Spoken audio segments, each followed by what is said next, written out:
Welcome to the Fantasy Football Show. You're watching live the Saturday night show. The Saturday night start bench show for week number 9. Give me your trade questions, your start bench questions. I'm going to hit the intro. We're doing voicemails from Instagram. You know how we roll on Saturday night. Let's get to it. Punch the thumbs up. Let's roll. This is the Fantasy Football Show with your host, Smitty.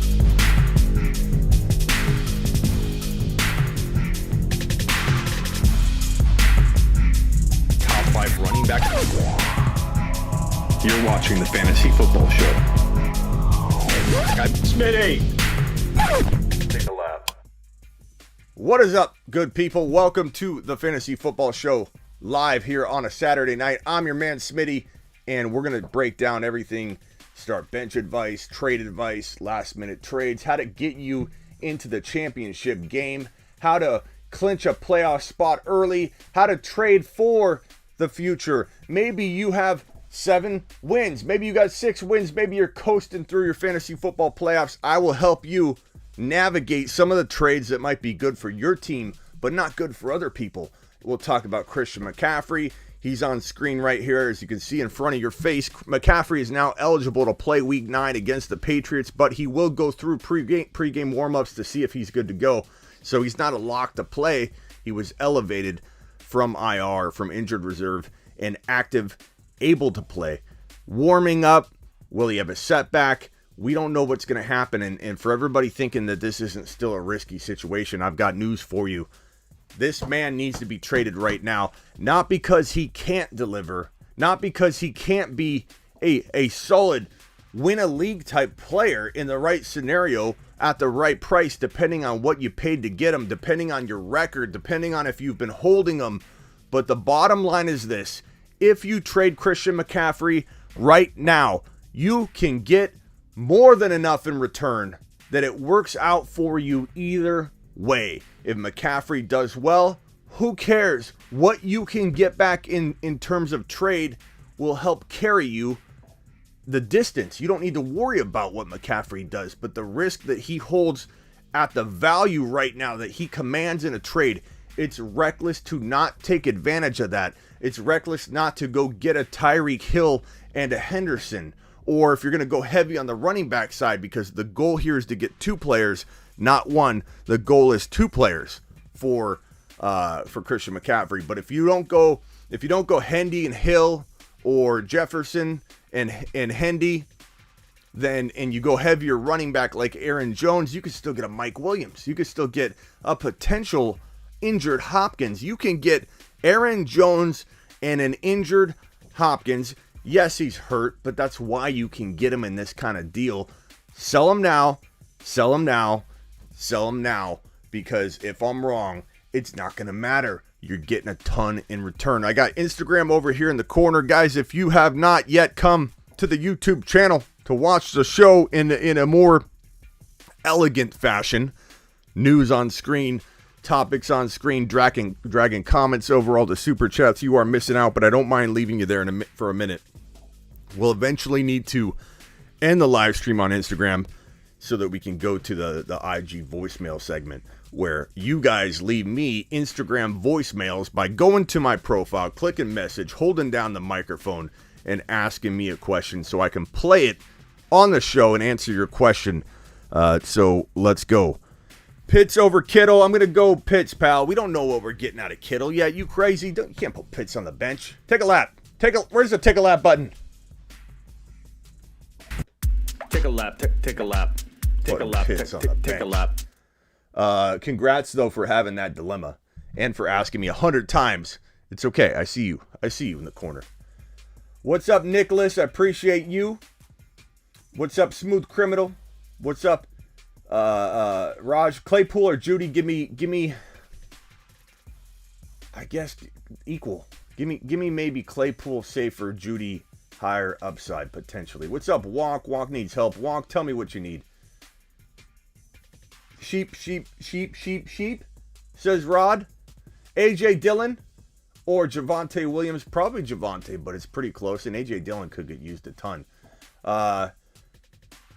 What's up, Nicholas? Appreciate you being here. Hit the thumbs up on your way in the door. Can't decide between Dylan and Gainwell. I'll decide for you, Dylan. Dylan's getting the work, Gainwell's not. Eventually, Gainwell hopefully makes us a problem, but for right now, we don't know what's going on. So you gonna answer my donation question?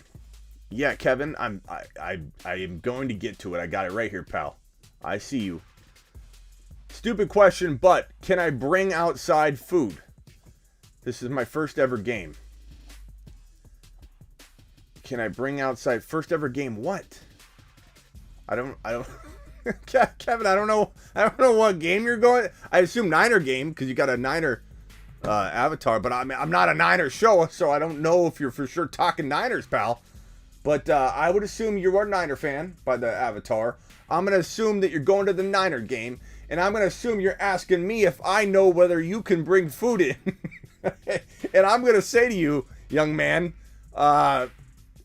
negative. I'm going to say they're going to block you. So just take it, shove it down your pants, tuck it nice and tight, and walk in with confidence.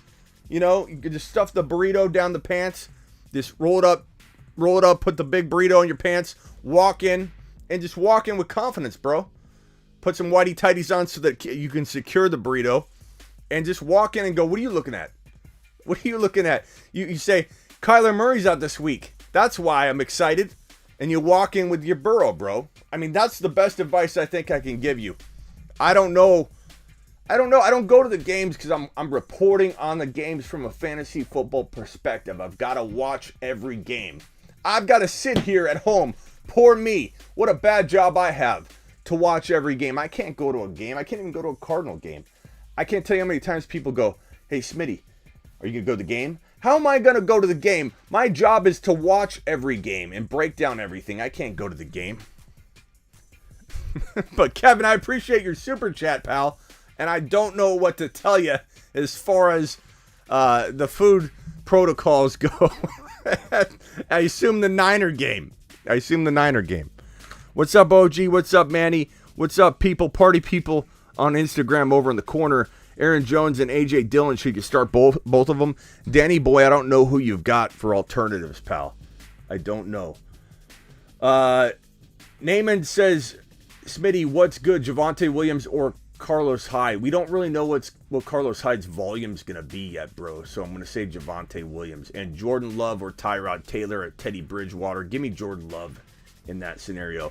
C-Mac in the house, especially with COVID. He says, what's he saying? Sneaking in food? Probably not. C-Mac, can you answer this man's super chat? I think you are kind of answering it there, but give me a more detailed explanation because I don't know how to handle this. What do I know about sneaking food into games I don't go to because I watch everything? Let's help Kevin out. Kevin wants an answer. C-Mac says he doesn't think so. I think that's what he's saying, but I'm going to need a little help there. Rubio, Waddle or Kadarius Toney. Give me Waddle as a safe play. Toney as a high risk, high reward, but Waddle is probably your safer play. Decent matchup for him, so I think it's a pretty good bet. So go Waddle. If it's me, I go Waddle, but it's very, very close. Trust your gut. Don't let me talk you out of it if you're really close. No shot you can bring food in. If you do what I told you to, you go to Chipotle, get a big fat burro, you wear some whitey tighties, you shove that sucker into your pants, you walk in with confidence, and you just look around like this as you walk into the stadium. You'll sneak that burro right in. What are they going to do? Pat you down? Cameron, start 2 wide receivers, Bateman, Sharp, Patrick, or Chenault. Bateman and I guess Patrick. But Chenault, Patrick, I don't know. Is Chenault even healthy? Christian McCaffrey, for those that don't know, is activated. But as said right here, Panthers coach Matt Rule has already noted that it would not be a 40 to 50 play situation for McCaffrey, indicating the star running back will be limited if he is active. So everybody needs to pump the brakes a little bit. If you've got him, you probably got to play him because McCaffrey could score 2 touchdowns on that kind of limitation. But this is why you trade the man now. He's back. His value probably will never be higher, in my opinion, go forward, unless he just comes out and balls like a monster, in the coming weeks, which I fear, which I don't know is going to happen. I don't know this is going to happen. What's up, Bear Down Cuz in the building? What's up, pal? So I'm afraid for anybody holding on to Christian McCaffrey, because it feels a lot like the Derrick Henry situation, where it was time to sell. It was time, not because you didn't love Henry, and the same thing goes for Cooper Kupp in some respects. I'm not telling anybody to get rid of Cooper Kupp unless they can get a boatload, but you probably could. You probably could walk and sidestep into a Diggs and a Swift right now for Cooper Kupp, and that's a good move to make. I'm not saying I don't love Cooper Kupp. I'm not saying anybody should go force a trade and trade away Cooper Kupp, but fantasy football is about buying low and selling high, not holding on to nostalgia and saying, Kupp's the best, I'm not gonna ever entertain a trade and get rid of Kupp and get a Tyreek Hill and potentially Ansem when people freak out about the Chiefs offense. It's all about buying low and selling high. And to me, there is no better player to sell high right now than Christian McCaffrey. Smitty, who do you like, Callaway or Gage, in week number 9? I'm going to go with Callaway, my friend. Gage could do it, sure, but give me Callaway. One call away Callaway. He's not a locked wide receiver 3 right now. The situation's murky. The quarterback situation's a mess. We don't know how that offense is going to move the football down the field. I know that Kamara doesn't worry me. Kamara is a guy that delivers. Kamara is a versatile player that will run for 150 yards and 3 touchdowns on the ground if he has to, or he can catch 90 receiving yards and run the ball for 30 yards and have 2 scores. He is the ultimate weapon, and they always find a way to funnel the offense through Alvin Kamara. But what I don't know is how that receiving corp is going to do in this week 9 or moving forward. So, I don't know that any of those options are great, and I'm not like super confident about Callaway right now. But he's a decent play in that kind of scenario. Do I like Higbee or Freiermuth this week? Give me Higbee. Why are people disrespecting Higbee? Very talented guy in an amazing offense that's going to that offense is going to move the football down the field constantly and put him in touchdown range constantly. He'll be in scoring position literally probably 4 or 5 times in this game to potentially get you at least 1 touchdown. So Higbee's multi-touchdown capable in this offense any given game. So Higbee to me is a very, very clear-cut, easy to roll with option. I didn't miss your super chat, man. I've got them all right here. I am just rolling through the show. Don't you worry about your super chats, pals. I got them all right here. They're piling up. They're not going anywhere. Waddle, I got to that one. This one right here is from Cameron. Cameron, start 2. Already answered that one, actually. That one I got to. This one I have not yet. This is from Thomas. Kirk, I believe that's going to be Rondell Moore. Boyd and AP, my second flex. I'm going to say if Boyd is safe.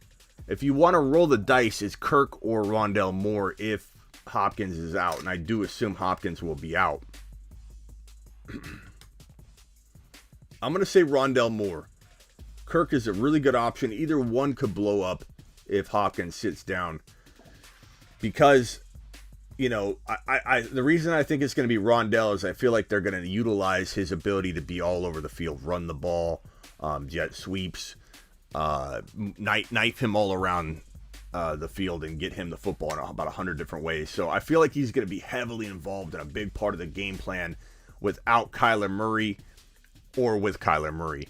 Mainly without Hopkins. If Hopkins plays, I might even shift over to Kirk over Rondell Moore if that's the case, but I like Rondell Moore if Hopkins sits. I just feel like they make room for him in ways they wouldn't if Hopkins were on the field. That's how I'd roll with that option, pal. Okay, this one's from Max, and thank you for the super chat. Do I play Tony or risk it with Debo? Debo's very, very questionable, bro. I mean, I don't know how I feel about about rolling with Debo in this one. If you're telling me to leave it and I got to make a decision right now, I'd probably say I'd roll with Tony. He feels very, very questionable.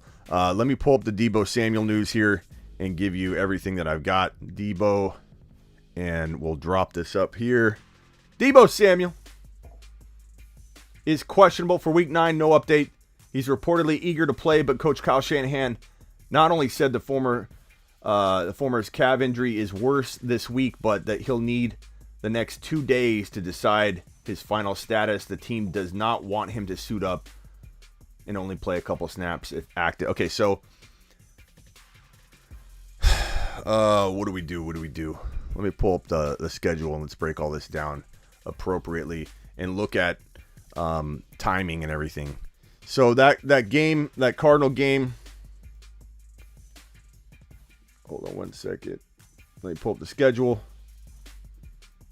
That Cardinal game kicks off in the afternoon. What options do you have, bro? What options do you have? Because if you've got to go with that, let's see, the Giants kick off at what time? What time do the Giants kick off at in the morning? So you got to make that decision now. I wait until the morning. I wait until the last second. I wait until you don't hear positive news about Debo Samuel, and then put in Tony. I don't think you can risk it. Tony's a good enough option that I don't think you can risk having Debo unless you got Ayuk or something.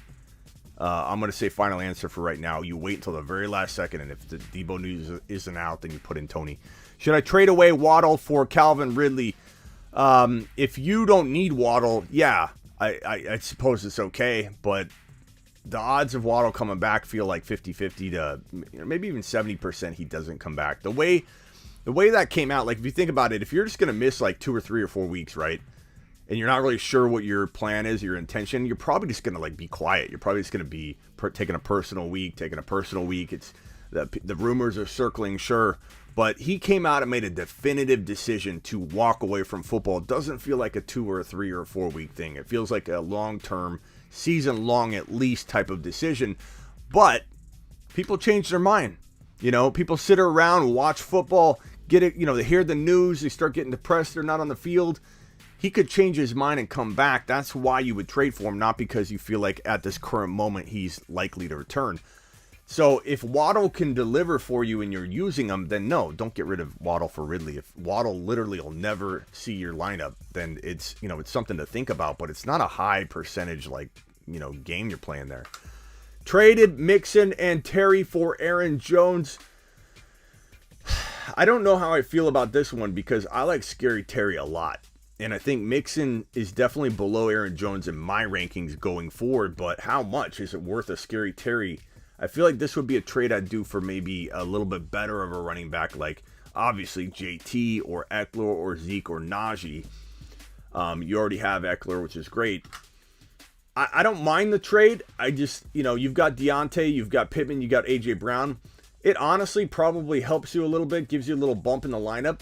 So I don't hate it. You had the depth to kind of pull it off, but value-wise, I think maybe you oversold a little bit or you overpaid a little bit. Just a tiny bit. Okay, so I got. Let me see.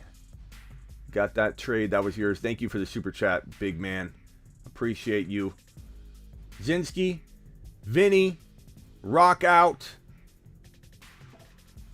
Slayer, Pedro, John. Let me put all these super chats in the corner and break these down one at a time. Zinski with the first one. Zinski, Rondell Moore, Cooks or Sanders. Tony, need one.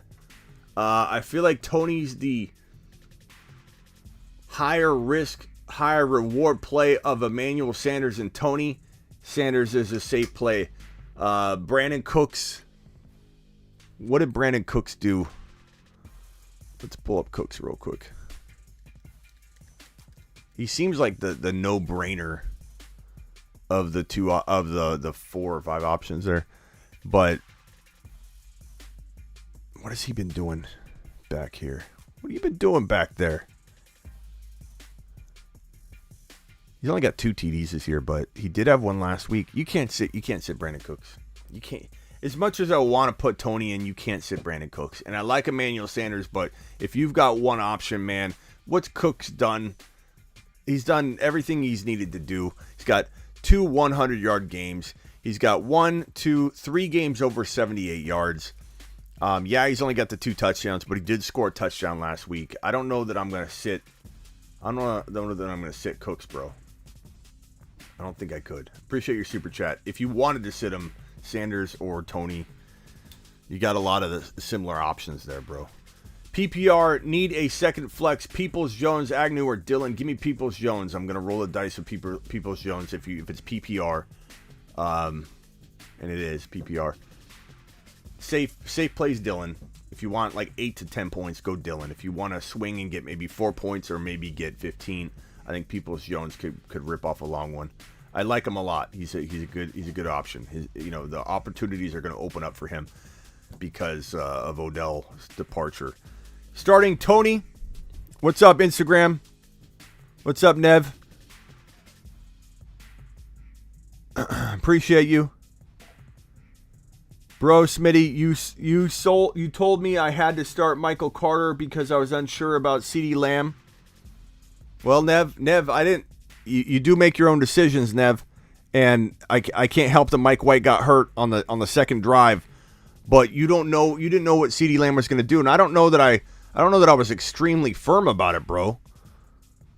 Should I start Aaron Jones and Dillon? Montgomery on your bench? I don't know that I would go Monty yet. We need to hear more news on that, but it sounds like he has a chance to play.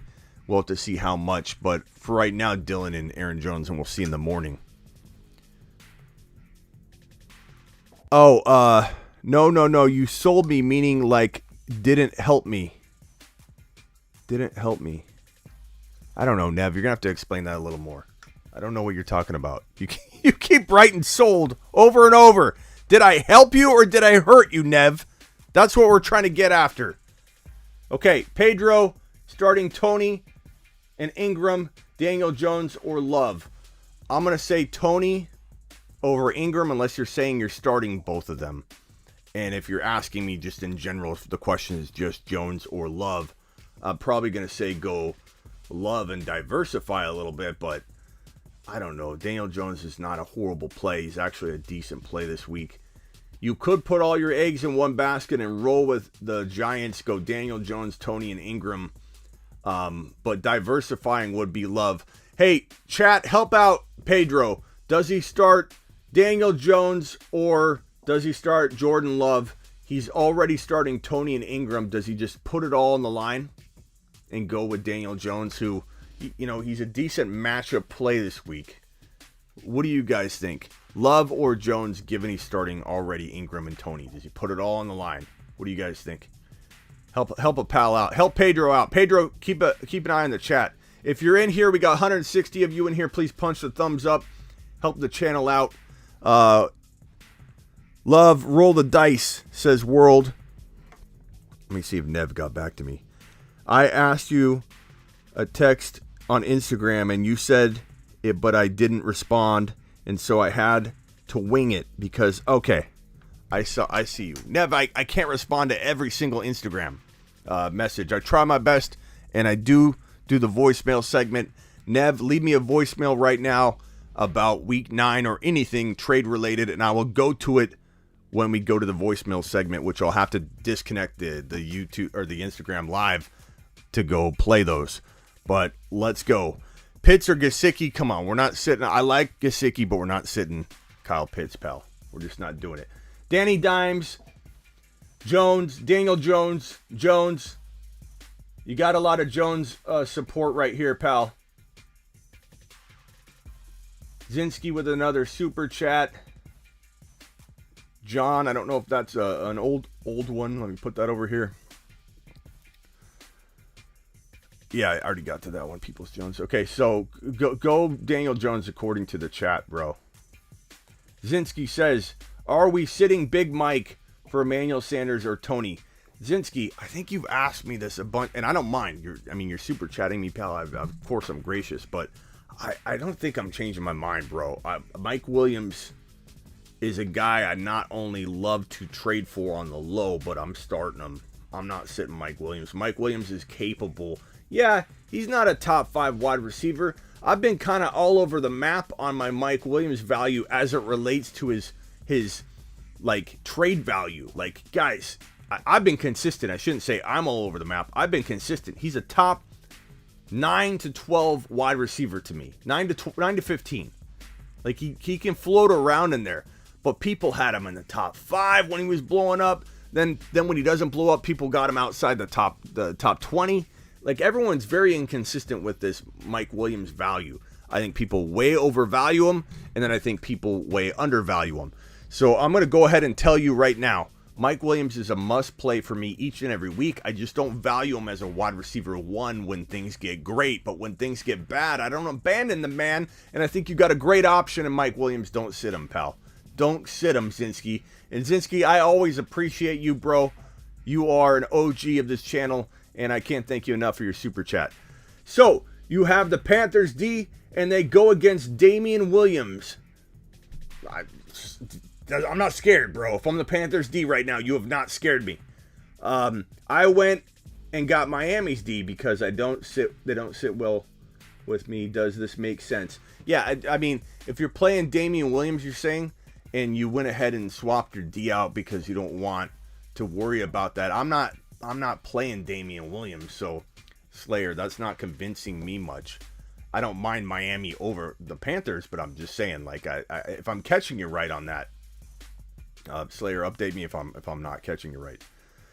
Is Jeff Wilson worth a pickup? Absolutely, rock out. Pick him up, put him on your bench. The way Shanahan rolls through his running backs and how that injury-plagued team, the 49ers, the injured 49ers, they should put, and this is not a negative, you guys know, if you're a Niner fan, you know what I'm talking about. They should change the logo to a cross, man, a hospital cross, because no one's getting hit with injuries in a 2-year period like the 49ers. Is crazy. Jeff Wilson's starting a couple games this year. That's how I feel. Very, very, very confident that Mitchell will get banged up or something will happen with Shanahan.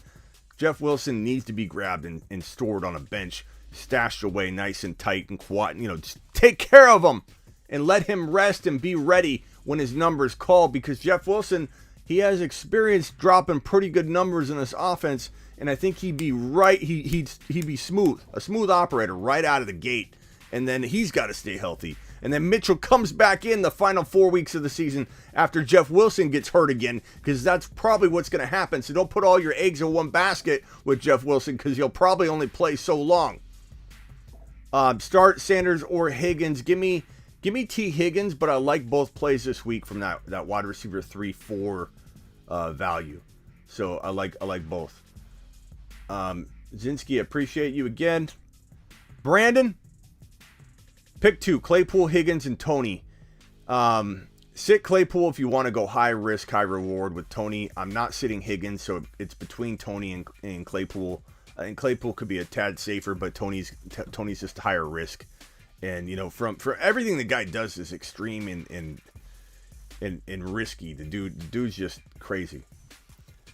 Smitty called that Mike Williams hype. Hope you all sold high. And that's the thing. That's the weirdest thing about it, Jared, is that, I called the Mike Williams hype, but I'm still a supporter of his more than I'm not, because people have jumped ship so quickly off the Mike Williams wagon that I'm left on it. Like, I'm saying, whoa. Just like everybody's a little too high on Debo. I'm going to say it. I know some of my Niner people are in here, and they're probably going to get real upset right now. In a fantasy world, not an NFL world, Debo's amazing. He's the glue of your team, okay? Any Niner people out there, Debo's the glue of your team. Debo's looking great, okay? He's very injury prone, though. He's banged up right now. If you don't take advantage and sell Debo Samuel high at top 5, and it's probably already too late. I've been screaming this for 2 or 3 weeks now. If you haven't sold Debo Samuel or taken advantage of an offer that's still out there at top 5 wide receiver value, you are making a grave mistake. Because this man can get you a Jefferson right now. He can get you a Diggs right now. He can get you a Tyreek Hill right now. He can go across position and get you potentially a Swift and Mike Williams. You could trade Deebo Samuel right now, potentially in some leagues. Not every league's going to trade for like a Swift and a Mike Williams. You know, McLaurin and a Hendy or something. Like, people are buying. We did a mock draft and people wanted to move. A couple people. It was a double confirmation mock draft, so it didn't get pushed through. In a double confirmation mock draft, it takes 2 votes in a row from 2 different people to lock a player into the mock draft position. So someone yelling Deebo out too early doesn't affect the mock draft unless 2 people yell Deebo out, which is not going to happen. Deebo is controlled. The mock draft is controlled. It's called double confirmation mock drafting. It's the best mock draft thing in the world. The best way to develop an ADP, your man Smitty developed it many years ago, decade ago. Double confirmation mock drafting. But you know what a couple people did? They tried to push Deebo Samuel into the top 5 overall in the mock draft. Somebody said Deebo, number 4. Deebo Samuel? Deebo Samuel, number 4. Look, I like Deebo, but number 4 overall? Are you out of your mind? In 2022, number 4 overall? Are you out of your mind? Drafting deep, that's how you get burned. Drafting Deebo Samuel, number 4 overall, is crazy. You can take advantage of this value right now, and it won't be like this forever. You will not be able to get Deebo Samuel. Get rid of Deebo Samuel at this value ever again. Smitty, I couldn't get a trade going for CMC, sadly, says Reckless. Reckless, I'd be curious to know exactly the process you're going through and the type of league you're in, because he's got tremendous value right now, especially given he just got activated. I feel like in Reckless, I'm not saying you don't know how to trade. I'm not trying to say anything like that, but a lot of people will say, Smitty, I'm doing the right things. And then I observe or I hear about it and I'm like, you're going after the trade. You got to let the trade come to you. And there's crafty ways of doing that. How do you do that? Well, easy. You get a trade conversation going with people. Thank you, Jared. And you get a trade conversation going with people. You don't mention Christian McCaffrey's name at all. You poke around about other players. You dance around. You let them come to you. You say, well, what players on my team do you like? You get them to say the name. There are so many different ways to get a trade going. My fear, Reckless, is that you're like, what do you want to give me for McCaffrey? What do you want to give me for McCaffrey? It sets off alarm bells when you go prying at people saying, come take him off my hands. I need to get rid of him. I'm not saying you made it seem like that. I don't even know the story. But I do think a lot of people say that they can't get rid of a player or people don't trade in my league. And then I find out that, I feel like I could potentially stir the pot a little differently and get people interested in Christian McCaffrey in different ways than other people can. But sometimes you don't have the time to do that. I play in a lot of leagues where I can barely set my lineup. So I need to cut back on my leagues personally, but in the leagues that mean a lot to me, I put a lot more time into it. When I want to get a trade done, I send like 15 offers out in waves at a time, because I see people's comments in a lot of my videos saying, Smitty, no one's accepting any trades. And I'm like, hey, Steve, how many trade offers have you sent out? And Steve says, well, I sent one to Billy Joel. I sent one to Bubba. I sent a half a trade offer to Steven. We were talking, and he didn't want to make a trade. They send 3 offers out. 3 offers out. You got to send like 15 to 20 offers at a time in waves, because all it takes is one. Think about it. It's a numbers game. If you send out 15 or 20 trade offers, all it takes is just one. If you send out 1 or 2, odds of somebody accepting a trade where you're making out in the deal, you're taking advantage of them. It's an odds game. You got to get somebody to accept a trade that maybe they're not in their right mind at that moment. And that's not going to happen every moment. Sometimes somebody's in the right place at the right time, upset about something, looking at a piece of news. They would never accepted your trade offer except for that moment in time when they're sitting in their car eating a McDonald's hamburger and they're upset about a piece of news they just heard, or they got excited about a piece of, like Christian McCaffrey, they're listening to a little audio clip. You know, McCaffrey's the best player in the league, the announcer says on the radio. Once he's back, them Carolina Panthers are probably pretty excited to get him back in the field. He's hearing that, and here comes this offer that he would never accept, but he's staring at it right that moment because you're relentless and you send offer after offer after offer. It's called trade offers and waves. You got to send a ton of it. If you don't send a ton of offers, you will not get things done. What is going on Instagram? If you're asking questions over here, get on over to the YouTube. I don't mind you staying here. I'm going to keep you here as long as I can. But we are live on YouTube at the Fantasy Football Show. And you can go there by going to thefantasyfootballshow.com or smitty1.com or youtube.com/thefantasyfootballshow. Any way you choose. Reckless, again, not saying you're doing anything wrong. I'm just giving you examples of things I oftentimes hear. I traded McLaurin for Kyle Pitts. Is that a good trade? I could argue either side of that. I could argue the McLaurin side if you need a wide receiver. I could argue the Pitts side if you need a tight end, which means it's a very even trade. And I Smitty approve it for both sides, both parties in that trade. Hector with a super chat. Hector says, got offered Josh Jacobs and Tyreek Hill for Najee. You know, I don't like Jacobs at all. That doesn't do anything for me. I don't want to own Jacobs. I don't want to be in a dilemma where I've got to decide what to do with him. I would rather have Najee Harris. I would rather have Tyreek Hill and another running back, bro. I'd rather downgrade my Tyreek Hill to another trade. Like, go to somebody else, basically, is what I'm telling you. Go to another trade and offer I don't know, offer somebody Najee for... Let's go to the marker board and we'll come up with a couple offers. So right here we'll say Najee Harris for... What is going on there? We'll go Najee Harris and let's let Instagram see. Najee Harris for, let's throw a running back out there like, I don't know. Let's say Eckler. No, let's go a little bit lower than Eckler. Let's say Swift. So Swift. If you're going to do Najee for Swift, what can you get right here? What player can you get right here? Can you get a McLaurin? Or can you reach even higher? Can you get a Diggs? Can you get an injured Hopkins right now? If you can get an injured Hopkins and you can wait a week, this is a pretty good trade. Why? Because I like Najee ahead of Swift by a lot. I do. I love Najee. Najee is a top 5 overall player to me. But Swift could potentially hang with them if push came to shove. And Hopkins is your wild card, your X factor, the one that makes this trade absolutely weigh down heavily on this side of the trade. So if I'm trading Najee, I'm not trading Najee to get Jacobs. That's not doing anything for me. I don't like that. I don't like Jacobs. I'm not trading Najee for that. Smitty disapprove on that trade offer, pal. You've just been Smitty disapproved. You've been Smitty disapproved on that. But that's okay. That's okay. Don't worry about it. Where's all my graphics? Music. Where's the music? Thank you, Hector. Appreciate you. Appreciate you.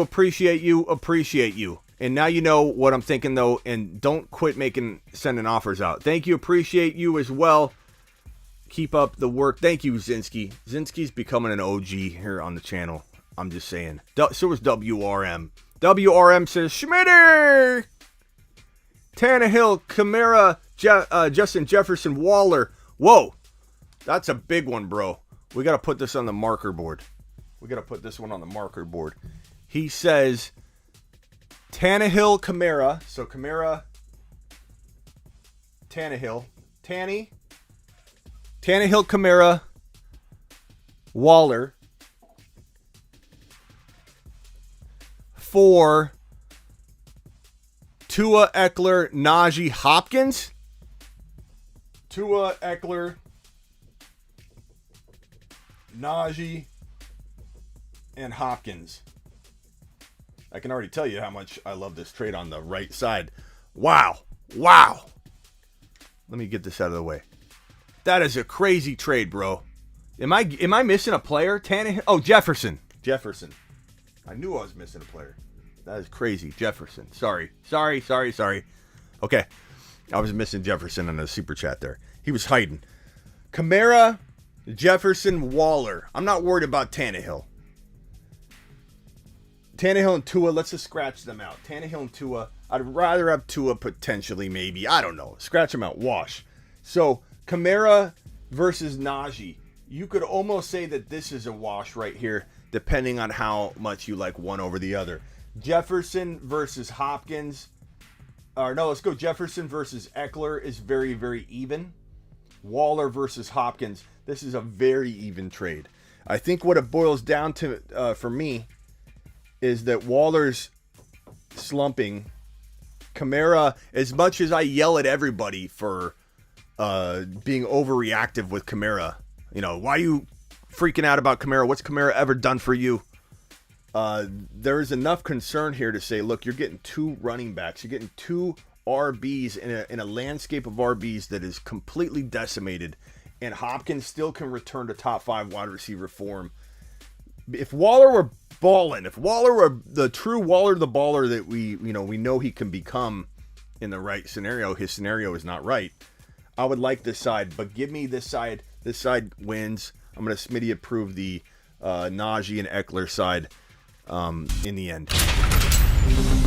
You've just been Smitty approved. Very easy for me, I think, in the end, looking at that. Am I wrong? Do you guys feel differently in the chat? Do you guys like this side? Do you like the Najee side, or do you like the Kamara side?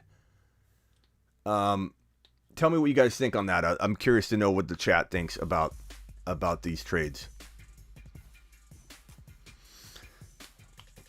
CMC returning to top pick status. No, Rizzo, you obviously have not been watching my YouTube stuff. You're only here on Instagram, which I appreciate, Rizzo. You are my people, okay?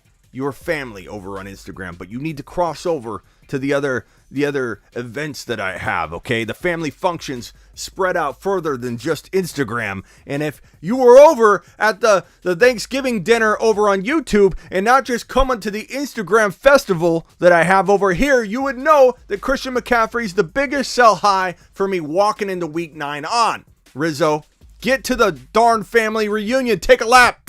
Take a lap. Rizzo. Good trade, WRM. Okay, let me get all these super chats before I lose them.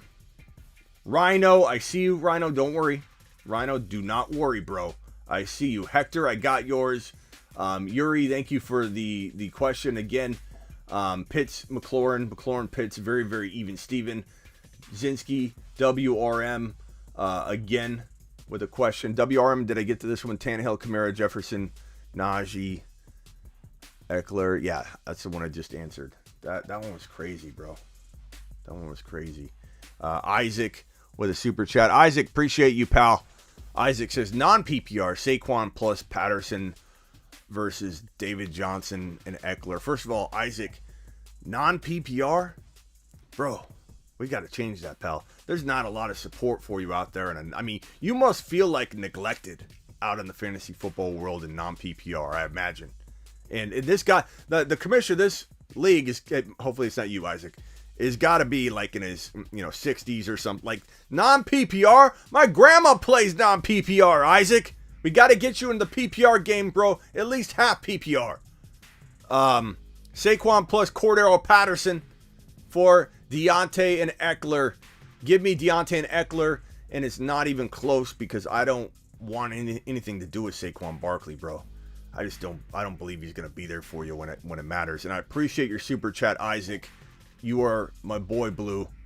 It's the girlfriend's family league. I knew there was something up with it, bro. You don't just fall into a non-PPR league these days. Like, there's some story behind it. Like, it's my grandfather's uncle's cousin's brother's league, or this is the office league. You don't just randomly fall into a non-PPR league anymore. They're like dinosaurs. But they do stay together long because they're OGs. They're all, older people in these non-PPR leagues, so they stay together. They're not quitters. No, this is the older generation. And I can tell you right now, Isaac, tell me I'm wrong. I know I'm not wrong. Big Aaron Rodgers supporters right now in this league, right? He's old school. Oh, geez. I'm not going to get political. I normally do not get political. And I think healthcare and politics should not be tied together anyway. I think people get emotional. They're a wreck. It's stupid. But I lost like 15 followers yesterday by saying I love Aaron Rodgers. I posted a message. I love Aaron Rodgers. And I immediately lost 15 followers. Bye. Just because I like Aaron Rodgers. Just because I didn't even say anything. I just said I love Aaron Rodgers. It's ridiculous. It is crazy. The world we live in right now is crazy. Absolutely Looney Tunes. Looney Tunes. With news of Gore's work going up, should I start Montgomery, Gibson over Williams, or either of them over Judy? This question, I must still be a little foggy because it's tough for me to break this question down, and I don't know why. I break down questions like this all over, but I'm still getting my feet under me, and I still lose my breath a little bit, but I'm back. I mean, my energy's back. I feel great. I'm just got a little bit winded still. But with the news of Gore's work going up, should I start Monty Gibson over Williams? Over Daryl Williams? I don't know. I probably need to hear more about Monty in the morning, bro. I'm gonna go ahead and say that for right now, Gore might be safer than all of them, or Daryl. Daryl's pretty embedded in the offense, but I think Gore gives you some touchdown potential. I don't know that I trust Gibson right now. I don't trust Monty unless the news breaks that he's getting like a full volume. They're feeding him, and I don't think we're going to hear that. Judy's probably safer as well. Gore and Judy are probably your safest plays out of everything here, and I hope that helps you, Rhino. And if it doesn't, please ask a follow-up, and I'll try and get to you. Smitty, what happened to Tannehill's dad? He comes in here every once in a while, but he's not in here as much as he should be, and that's a shame on him. Shame on him. Van Jefferson, if A.J. Brown doesn't play, yeah, I like Van Jefferson a lot. That ain't bad at all. Mark Cleveland with the super chat. Michael with the super chat. Cody with the super chat. Cody says pick two. Khalil Herbert, D'Ernest Johnson, or Javonte Williams. Give me. Wow, Cody. Give me Khalil Herbert unless we hear Monty's getting a big full course meal. I still feel like Herbert's going to be used. I don't know. Javonte's still in a sharing situation himself, so it feels very close to me. Michael, thank you for the super chat. Michael, as always, my man. Need a running back 2 this week. Who would you take a chance on? David Johnson, Carlos Hyde, Tyson Williams, and Derek Gore. Now, I give credit to Michael. Michael's one of those guys. He's a OG follower of mine. He's on the text line.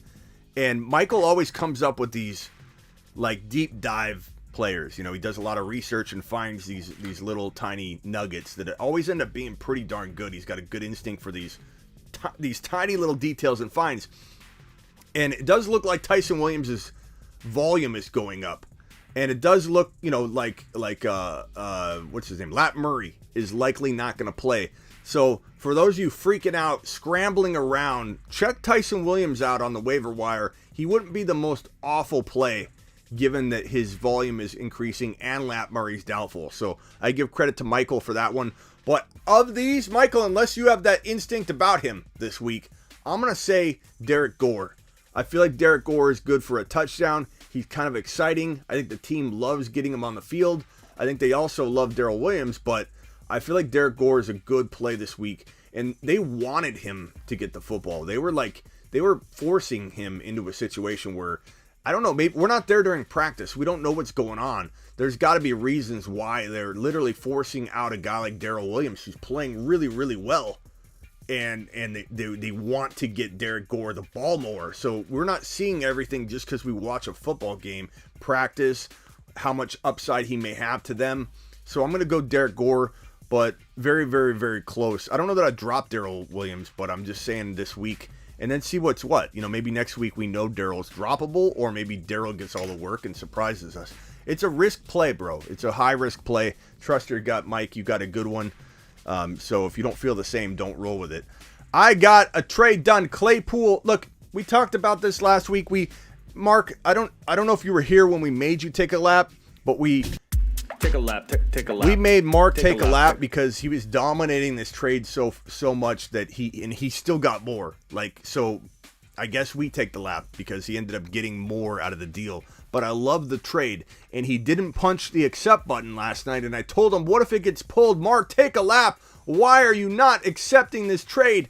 And Mark got even more. Not that it was a ton more, but he got more in the deal by holding out. So kudos to Mark. But he got rid of Claypool, Schultz, and Renfro. He got back Waller and Devontae Smith. Now it's redraft, so Devontae Smith holds kind of shaky value. But to get Waller in a buy low situation like that, nothing but upside. That risk is baked in, boys. Completely baked in. There is no more baked in risk than that right there. And as Miss Robeson would say, Miss Robeson would say this to all of you right now.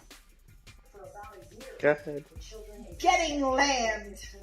That is Miss Robeson. For those that don't know, she is the voice of Baked in, boys. And that video clip, that video clip was sent by the Bruce, Miss Robeson's son. You see him on here, Robeson. We call him the Bruce Robeson, and he sent us that clip there of his mother yelling at all of you that are getting lammed on a weekly basis by CeeDee Lamb. Don't forget to set your clocks back, says Matt. Good point, Matt. And this is great for me. I love daylight savings because I get to sleep in an extra hour now. I go live an hour later. I have more time to spend with the family. It's great. It's great. I oftentimes, 76 likes. We got 230 people in the room. We got 76 likes. What's going on here? If you could hit the like button, it would help the Fantasy Football Show grow, which is your home. You're here. You love the show, right? Hit the thumbs up and help your boy Smitty out. If you're on mobile, click the X on the live chat, hit the thumbs up, and then hit the live chat again, and it'll come right back up. Takes you literally like 1.5 seconds to punch that thumbs up, and it helps your boy Smitty a ton. So please do that if you could. It definitely helps me out a tremendous amount, more than I can ever explain, because this show is driven on YouTube by the interaction, the engagement, and if you guys do punch that button, it helps me out more than you know. I got Instagram over in the corner here. Smitty hates you because... Smitty, my girlfriend hates you because I watch you and don't give her affection. But I try to tell her it's a fantasy football season. If you want, Talbot, get her on here and I'll take the blame. Request in the live stream. I'll talk to her right now here on the live. And I'll let her know it's my fault and that I owe her an apology. It's my job to get you that bag so you can then buy her a nice dinner or some kind of earrings or something. I'll take care of it. I'll smooth it over. Just request in, and I will pop you guys on the live, and we can do a little quick little interview, Talbot. I apologize, bro. It's not my intention. Miss Smitty says, LOL, I'll talk to his girlfriend. I'll take her to dinner, says Miss Smitty, who just texted me right now.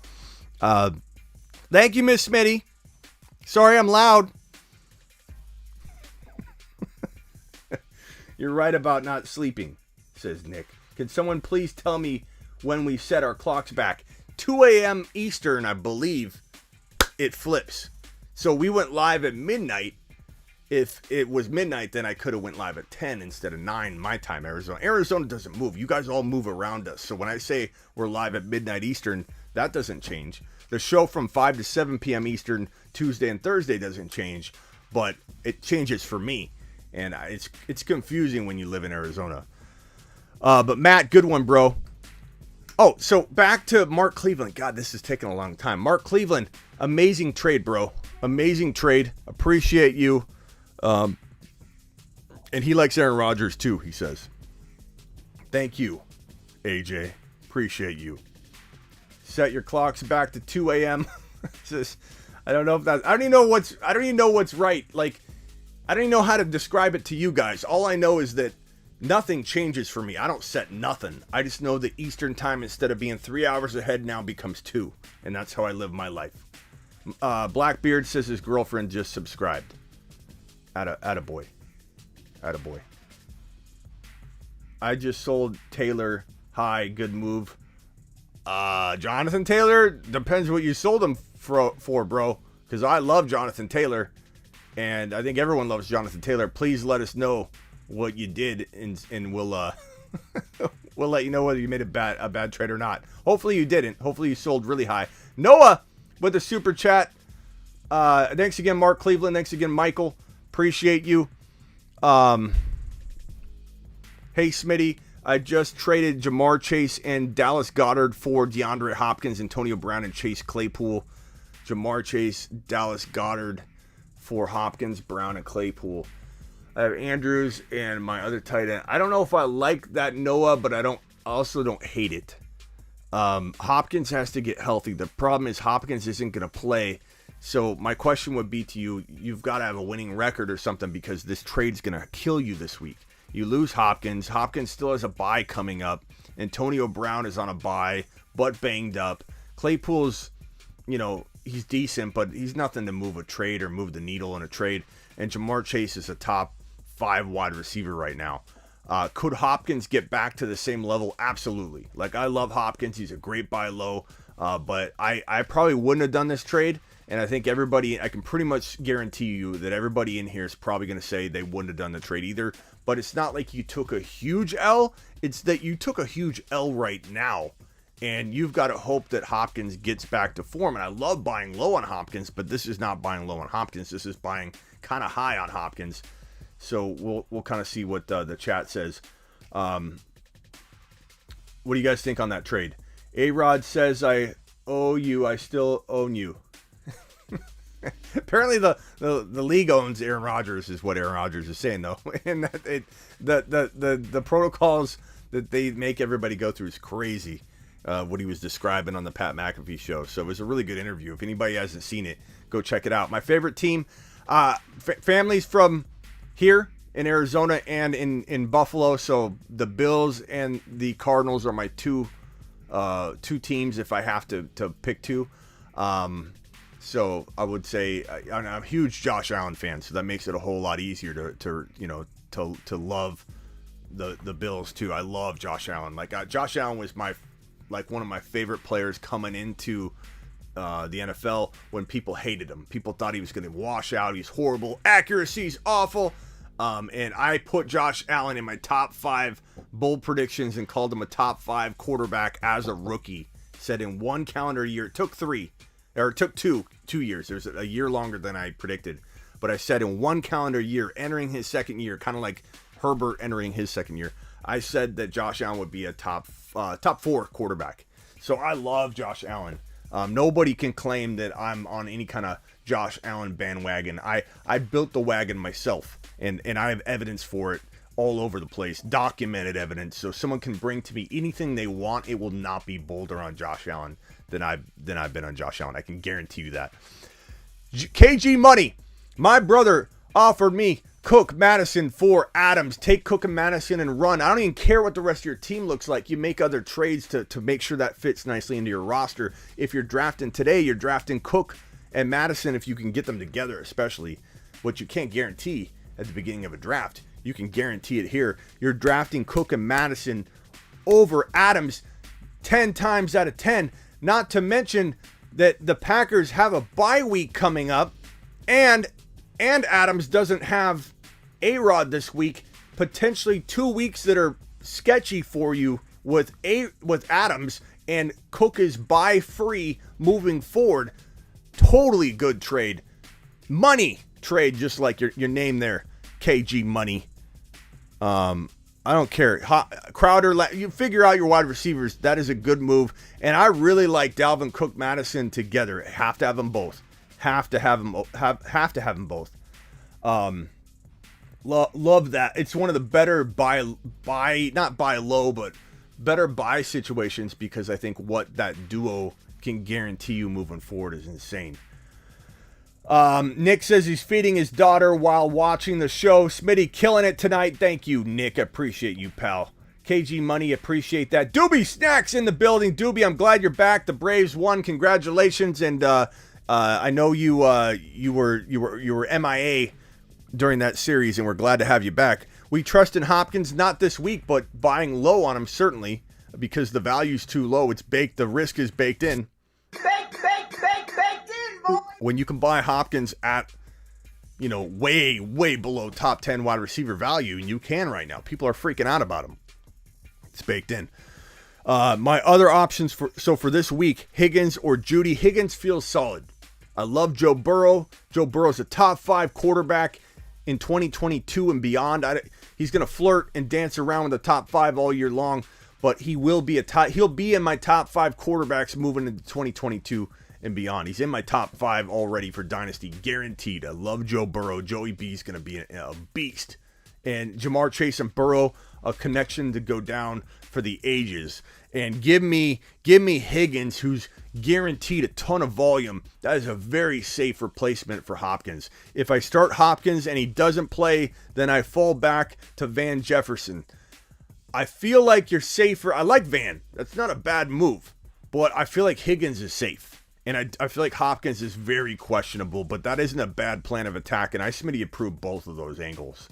I really do. I don't think you can go wrong with that. Rico with the super chat. Rico says, 2 trades I did this week. I swapped Mark Andrews and A.J. Brown for Cooks and Kelsey. Mark Andrews and A.J. Brown for Cooks and Kelsey.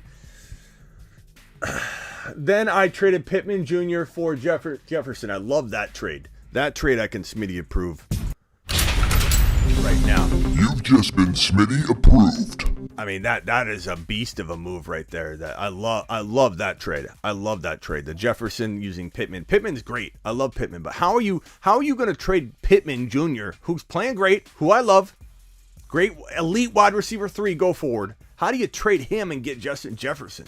Like, that's crazy. That's a crazy win on your part.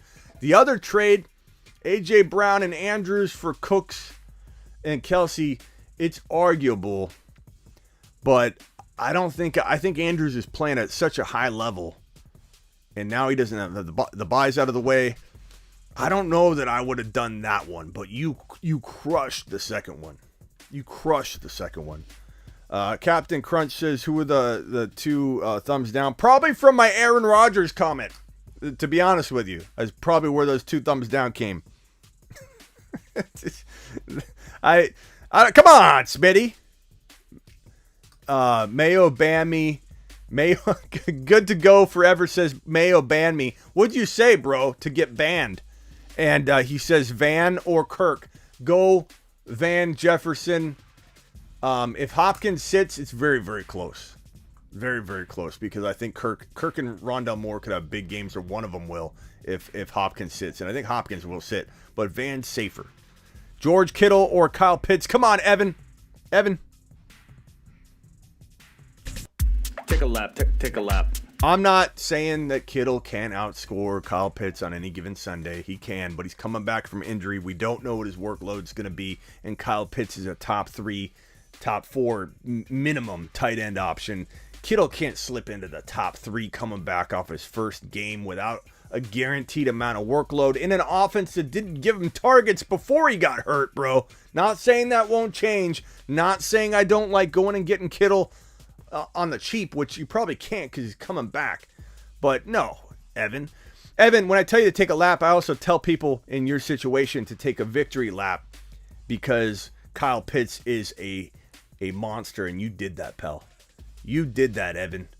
You drafted him. Your brain is the size of my monitor right here for drafting good old Kyle Pitts onto your squad. So as you take your lap for asking this silly question, take another lap for being a genius, pal. Sometimes geniuses are focused, narrow focused. They don't see everything on the peripheral. It's okay to slip up once in a while and ask a dumb question, Evan. But what's not okay is your league mates letting you draft Kyle Pitts, pal, who's a beast.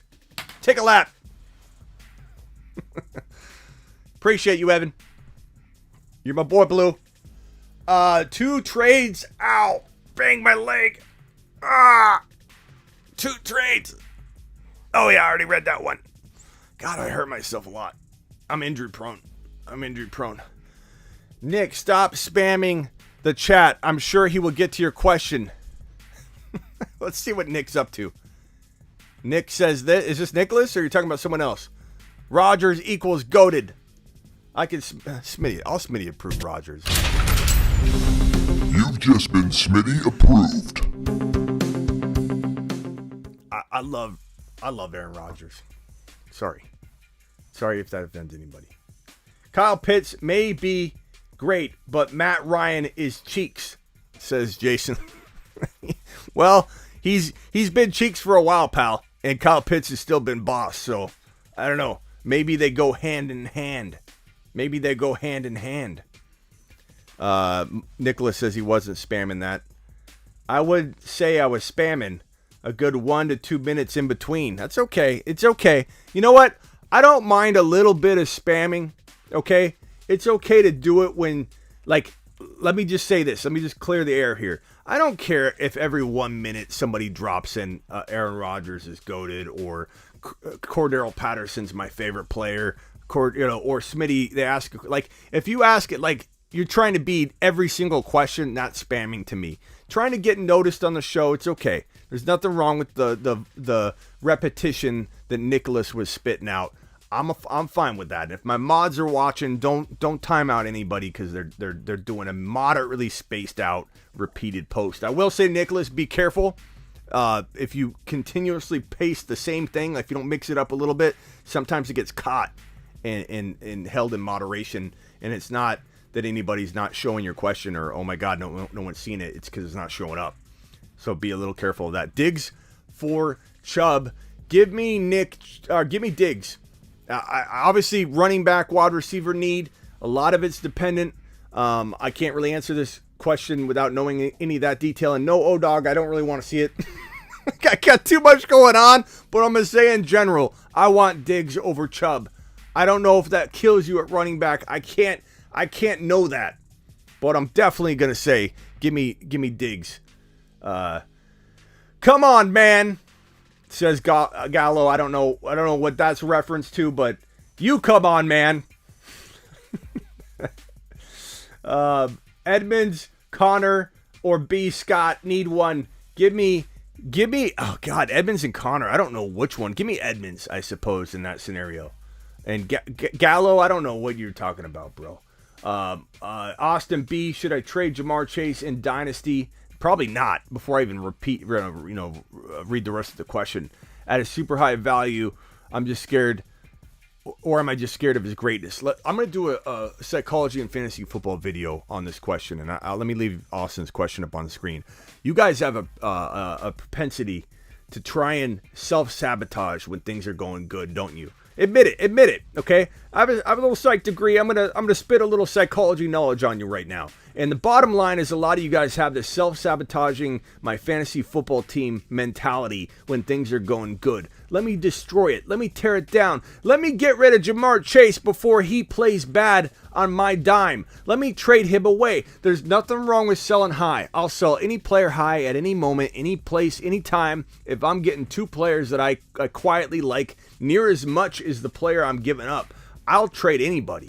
I'm not tied to any one player. I'd trade Josh Allen, who's one of my favorite players in fantasy football. But the bottom line is this. Austin, there are a lot of people that want to get rid of the high-playing, high-octane player because they're afraid that the ride will end. And they trade them for horrible, horrible two players that don't even help them. They downgrade the potential player into a player that's not even the same ballpark as Jamar Chase, and then the player they get back's like a Josh Jacobs. Okay, like I like McLaurin, but I got McLaurin for Jamar, and then they gave me Josh Jacobs. Did I do good? No, you didn't do good. You gave away Jamar Chase, and now you're going to be upset until the end of time. Every time this man catches a touchdown, you're going to hate the Bengals. You're going to hate Joe Burrow. You're going to hate Jamar Chase. You probably won't even draft him the next year because you're so upset at yourself. And every time you see his face, it reminds you of the trade you made when you got all upset and you wrote him off prematurely because you didn't want to get broken up with first by Jamar Chase. That's what's happening. It's called self-sabotage. Austin, don't do it. You're smart enough to have brought it up. You want to get help. That's why you came to me. That's why you're seeing me. That's why you're sitting in the psychology chair over here, because you need help, and I'm here for you, Austin. I'm here for you. And I'm telling you, don't trade him. Not unless it's for 2 monster players, then trade him. But ask me. Ask me first. That's why I kept Patterson. Perfect example, Ben. Cordero Patterson. A lot of us had this, and we all suffer from it, okay? Even I do.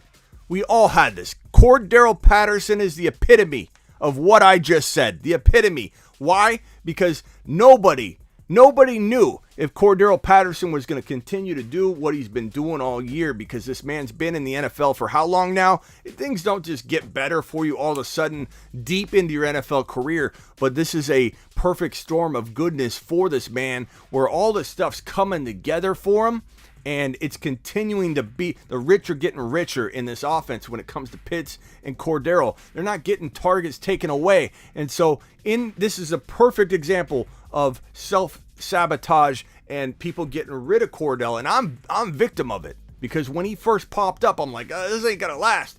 It's tough. It's a tough business to be in, to identify which players are going to drop off, what players to sell high and buy low. That's why I'm here.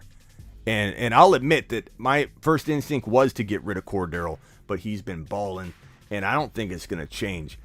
Garrett, I've flipped A.J. Brown, Kamara, Javonte, Judy, and Anderson, and Sermon. God, that's a lot of players for a foggy brain like mine right now to digest. I'm doing my best, Garrett. Give me a second here. For Elliott, Dalvin Cook, Herbert, McLaurin.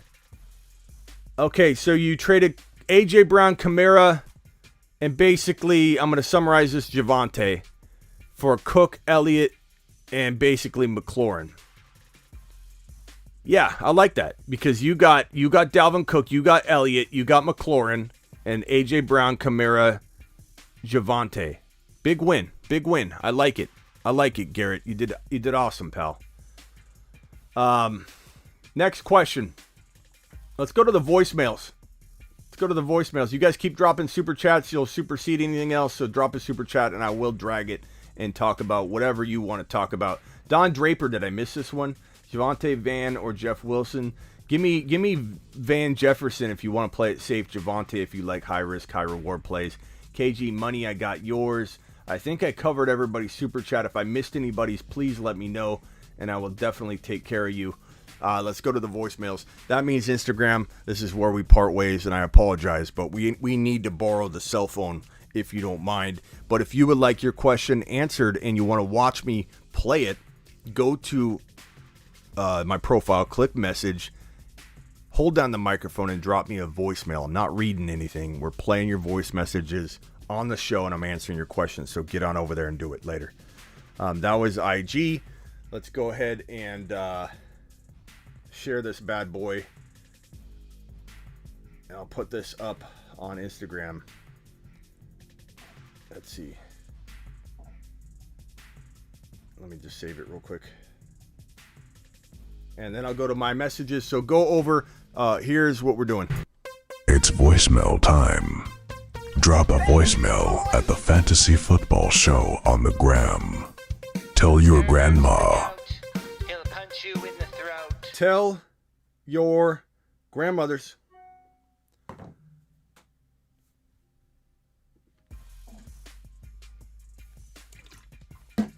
My clock's back, Smitty. Oh, you know what's out right now? Dexter. I want to see if Miss Smitty's going to stay up and we're going to watch Dexter. Hold on. Let me ask her real quick. You awake? Huh? Are we watching Dexter a little bit? Okay. No, we're not. She's going to be asleep by the time I'm off of here. Dexter begins tonight. Can't wait to watch that. Ramon. Did that live post? Yeah, it posted. Okay, good. All right, let's go to the voicemails. Voicemail time. This one's from Zach. What's up, Smitty? Do I start Darrell Williams or Javonte Williams? Darrell Williams or Javonte Williams. I mean, that could go 100 different ways, buddy boy. I suppose I'm going to go Javonte. What does the chat think? Javonte Williams or Darrell Williams? Darrell's going to be sharing carries with Gore. They want to get Gore the ball more. We all know that, but are they really going to? I like Gore a little bit this week. I'd almost play Gore, Zach, if you could get Gore. But, I mean, Darrell Williams did well last week. I'd probably say Javonte is a tiny bit safer, but I'm curious to know what the chat thinks. So go ahead and drop it, chat, and we'll help this boy out. Smitty. Kamara, Thielen, and Godwin for Hill and Jefferson and Chase. Oh, God. Legion, I got to put that one on screen. We got to answer that one. Hold on one second. Dexter on what channel? Showtime. Showtime. The new Dexter is out. It's called New Blood or something, and it's about Dexter. Dexter came back. It's a new season of Dexter. And if you haven't watched Dexter, go watch, seasons 1 through whatever it is. Seasons 1 through 5 or 1 through 8 or whatever the heck it is. Darrell this week, Javonte long term. It feels like a smart answer, probably a safe answer. Chase and Darrell Williams for Aaron Jones this week. Chase and Darrell Williams. I'm not too concerned about Darrell, so Chase for Aaron Jones this week, half PPR. I mean, as much as I want to say go get the running back, it is a dilemma. It is a dilemma. You have Zeke, you got Jefferson, you got Samuel Carson. What do you guys think? I think he probably needs to go get Aaron Jones in this situation, but would you guys rather have Jamar Chase or Aaron Jones moving forward? I feel like that's a close call.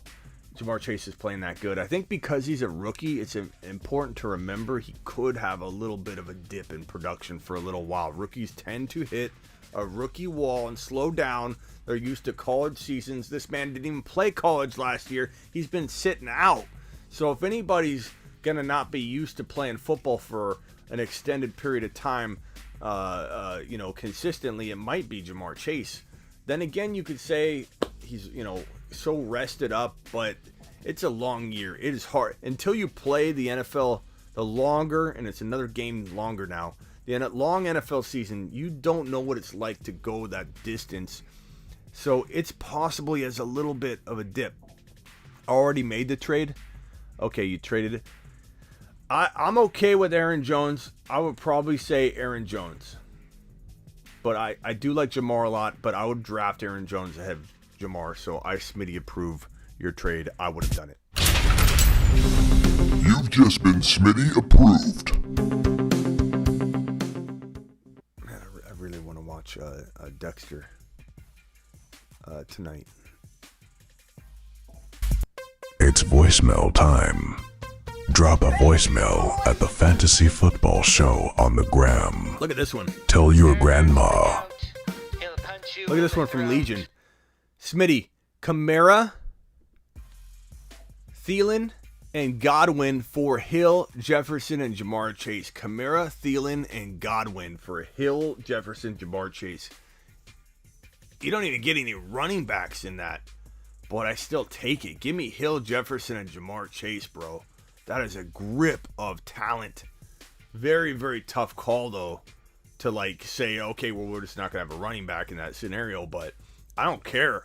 I don't care, bro. That is a grip of talent. Those are some big, balling, scoring wide receivers, bro. Dropping loads all over the field. That is crazy. You still have Eckler, Mixon, Legion. I'm doing it. I'm doing it live. Jedi in the house. What's up, Jedi?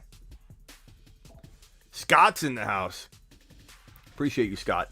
With Henry out, would Julio Jones be a good buy low, very low? Dearness Johnson for Jones? Yeah, I mean, I'd trade Dearness Johnson for him. Hunt's coming back, but I'm not excited about it. I'll just tell you right now. Good buy low. I mean, let's pump the brakes a little bit. Is he a decent pickup? Should he hit waivers or a Dearness Johnson trade? Sure. Starter sit Debo. You kind of got to sit him right now, bro. And if you don't have an option that lets you swap out last second, you got to make your call probably early. He's looking very questionable right now. He wants to play, but I don't think it's up to him. And the news sounds pretty down about it. I'd say he's not playing. Grandma's 8-team league. A.K. Eckler and Mixon. A.K. Eckler and Mixon. Grandma's 18 league. Those are good running backs. Is that what you're asking me? If Smitty approve your running backs, I like them. Julio's as iffy as they come. People said it was photoshopped when we put the graphics up. Julio, don't buy. People said it was photoshopped. It wasn't. That was truth. Those were facts. That wasn't cap. Julio was not a guy to invest in. He's too old. He's too brittle. He's not going to stay healthy. Even if he gets back on the field looking healthy, he won't stay healthy. Mitchell or Booker. I go Eli Mitchell. I run the risk. That Giant game is early. The Niner game is late. You're in a bind. Make sure you have some option available to you. Pick up Jeff Wilson if you can. But make sure you have some option available to you. That if it's a flex spot, maneuver Mitchell now into your flex spot.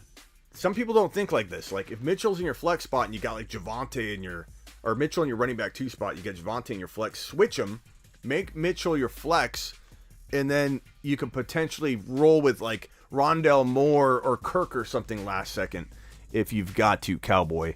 So be creative with that lineup. Don't pigeonhole yourself into having him in a running back spot if you can put him in your flex, if it makes sense. Yo, Smitty, can you give me some options for what I can get for Devontae Adams and Josh Jacobs? Need a good running back.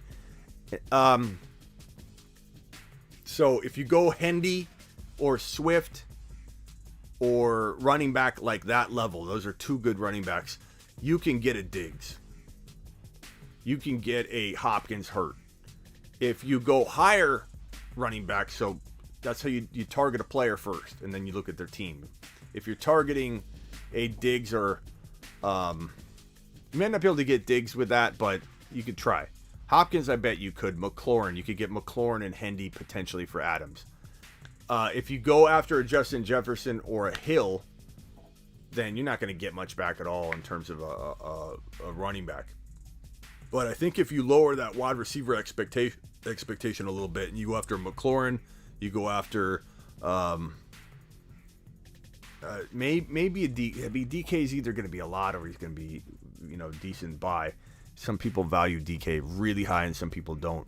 But like let me see if I can pull up a list of wide receivers for you.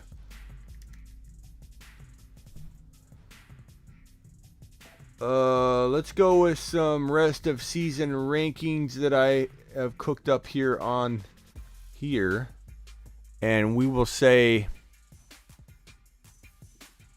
if you go down to let's say CeeDee Lamb, a Mike Williams, or McLaurin, I bet you could get a Swift easily. Maybe a Henderson, maybe a higher running back like potentially Aaron Jones. So Aaron Jones and Mike Williams. Aaron Jones and potentially McLaurin.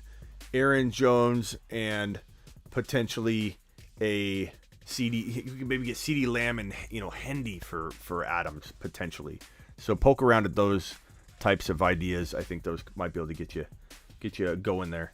Hey, Smitty, Gainwell or Jacoby? Probably Jacoby until Gainwell proves to get volume, bro. You have Bateman on your bench. Scott. Bateman on my bench with Godwin on a bye, but Moss, Darrell, or Eli at running back. I like Eli, obviously the best, but Moss is a safe play if you've got to roll in the morning with a decision.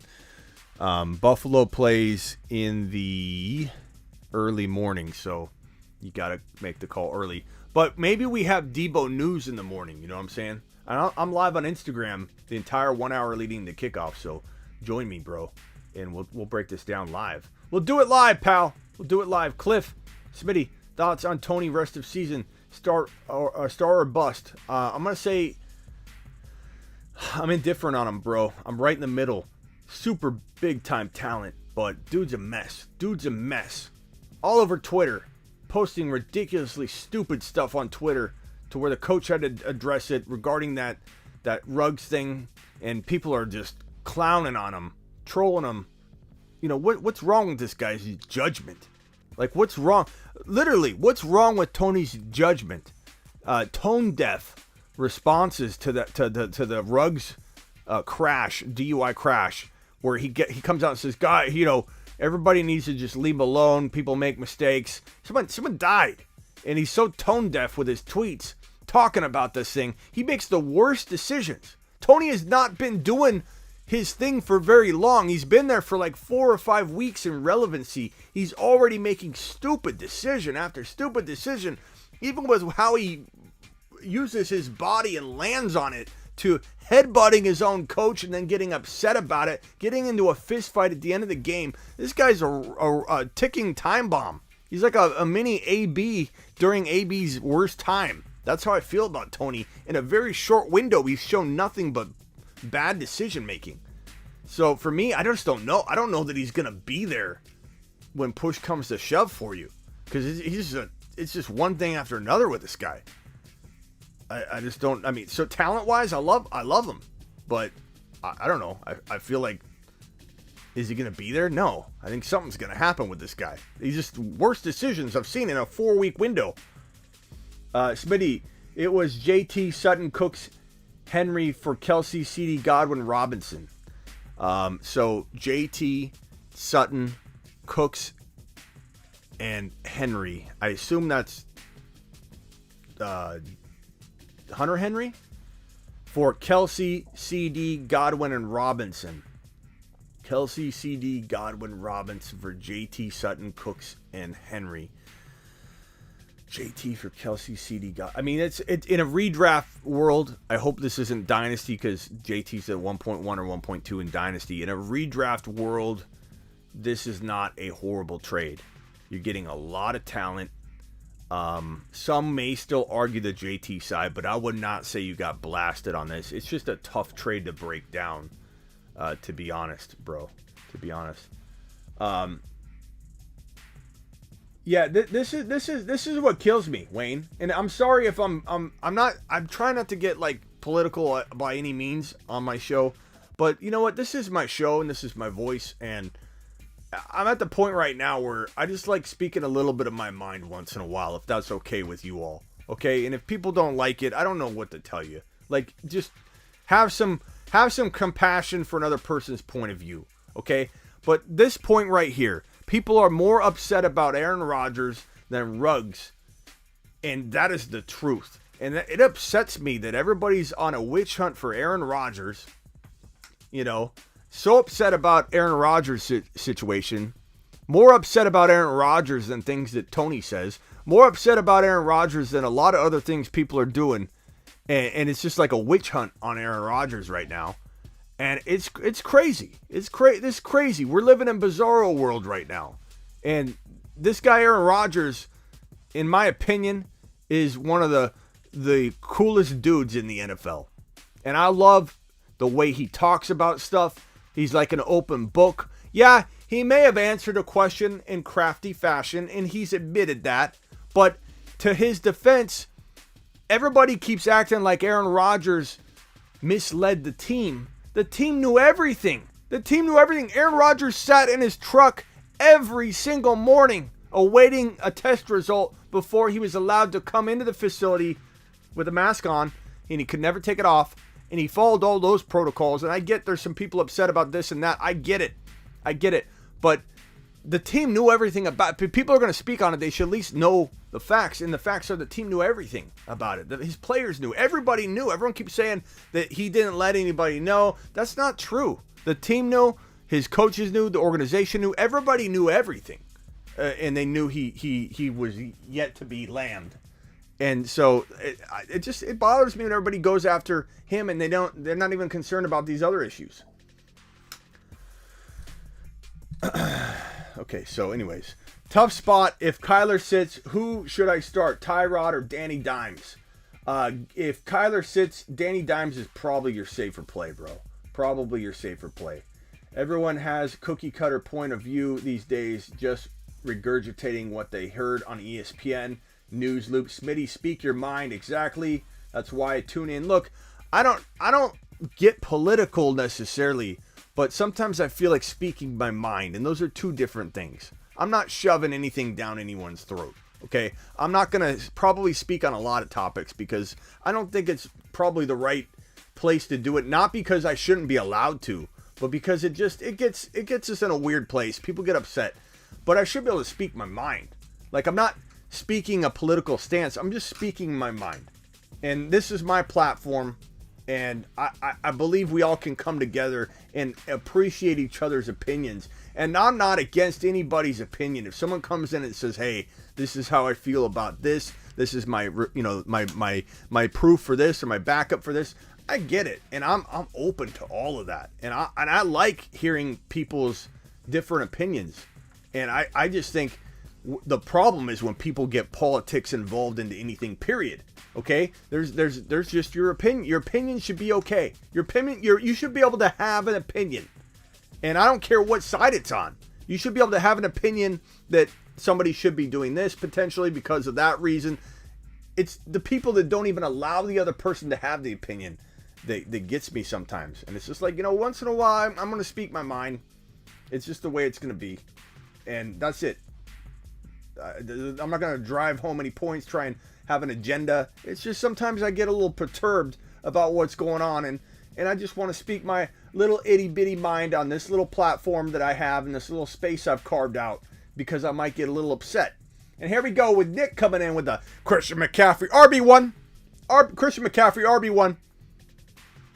Nick, tell us how many points he's getting this week on his very limited action. I would love to know, Nick, what your projection is this week. And I appreciate your opinion. And I don't mind that you have him as the RB1 for the future. I don't mind at all, Nick. You have a very valid argument for it. And just like that, there's a valid argument against it. Everybody has an opinion. And no one's right or wrong yet. Live and let live, right? Attaboy, Cliff. There's Nick again. Nicholas is laughing at his fellow Nick. You debated Nick last night. I'm not debating it again. Don't worry. Don't worry. Smitty left your voicemail on the gram. Oh, okay. Let's go back to the gram. Attaboy. Smitty. Munoz. My man. What's up, Munoz? Your guidance, like always, man. Hey, my record is 3-5, and my team is Kyler Murray, Mike Williams, Chase Claypool. I managed to get 3 awesome running backs in Cook, Chubb, and Mixon. And of course, I got Kyle Pitts. Do I rock and roll with that team for the rest of the season? Yeah, Cook, Chubb, do Mixon. I look to trade away one of the running backs to strengthen my wide receiver? Don't mean to cut you off, Munoz, but I've got to go. I heard everything but the last second or two. Chubb, Mixon, good sell highs. Try and get yourself into an Eckler somehow. Wiggle your way up without getting rid of one of your big dogs. But I do like the idea of getting rid of Chubb or Eckler at the right price and only the right price moving forward. So, but yeah, good team. You're fine standing pat. Appreciate you, pal. Munoz, good people. Evan. Hey, Smitty. I What's up, traded Woods, Higbee, and Peterson for Kelsey. What do you think? Woods. What do you say? Trains. Train says Christian McCaffrey. IR1. IR1. IR spot number 1. Hey, Smitty. I traded Woods, Higbee, and Peterson for Kelsey. What do you think? Woods, Higbee, and Peterson. Big win, bro. Big win. Big win, Evan. Nev. Hey, Smitty, by any means, I was not taking a jab at you or anything. I was just saying, I sent you a text message on Instagram, and then you didn't get back to me. So, I had to, obviously it's my team, but I had to, decide for myself, And so, I didn't really know. Because I was just looking for some, advice on who you thought better, Michael Carter or CeeDee Lamb, with Lamb's injuries and Carter playing on Thursday. I appreciate that, Nev. I'm sorry I left you hanging on your squad, pal. I will never do that again. Just kidding. Bro, I don't know. I'll try and get back to my messages. I see you. I appreciate you. It's better to leave me a voice message on the show. Easier way to get a hold of me. My fault completely. If you lose this week, it's on me, Nev. I appreciate you, Nev. I wish you could play CeeDee Lamb over. I wish I was there for you to tell you don't bench Lamb. Because I would have told you not to bench Lamb. And Nev, you should have known. I'm running out of time, Nev. You should have known that I was going to tell you not to bench Lamb. Nev, do you not know me? You've known me for a while now. You know I would have told you to wait out, hold out for Lamb. Michael Carter's a good option, but Lamb is a guy you don't sit, Nev. You just don't do it. I still appreciate you. We're still friends. Goodbye. Nev. I felt like Nev was kind of trying to blame me. Smitty, I needed you. You weren't there. I can barely stay up now. Brian. It's okay, Brian. We're live right now, and we're looking for your message. We don't see it. Goodbye. Have a good night's sleep, Nev. Brian. Called him Nev. Raymond says, I like A-Rod too.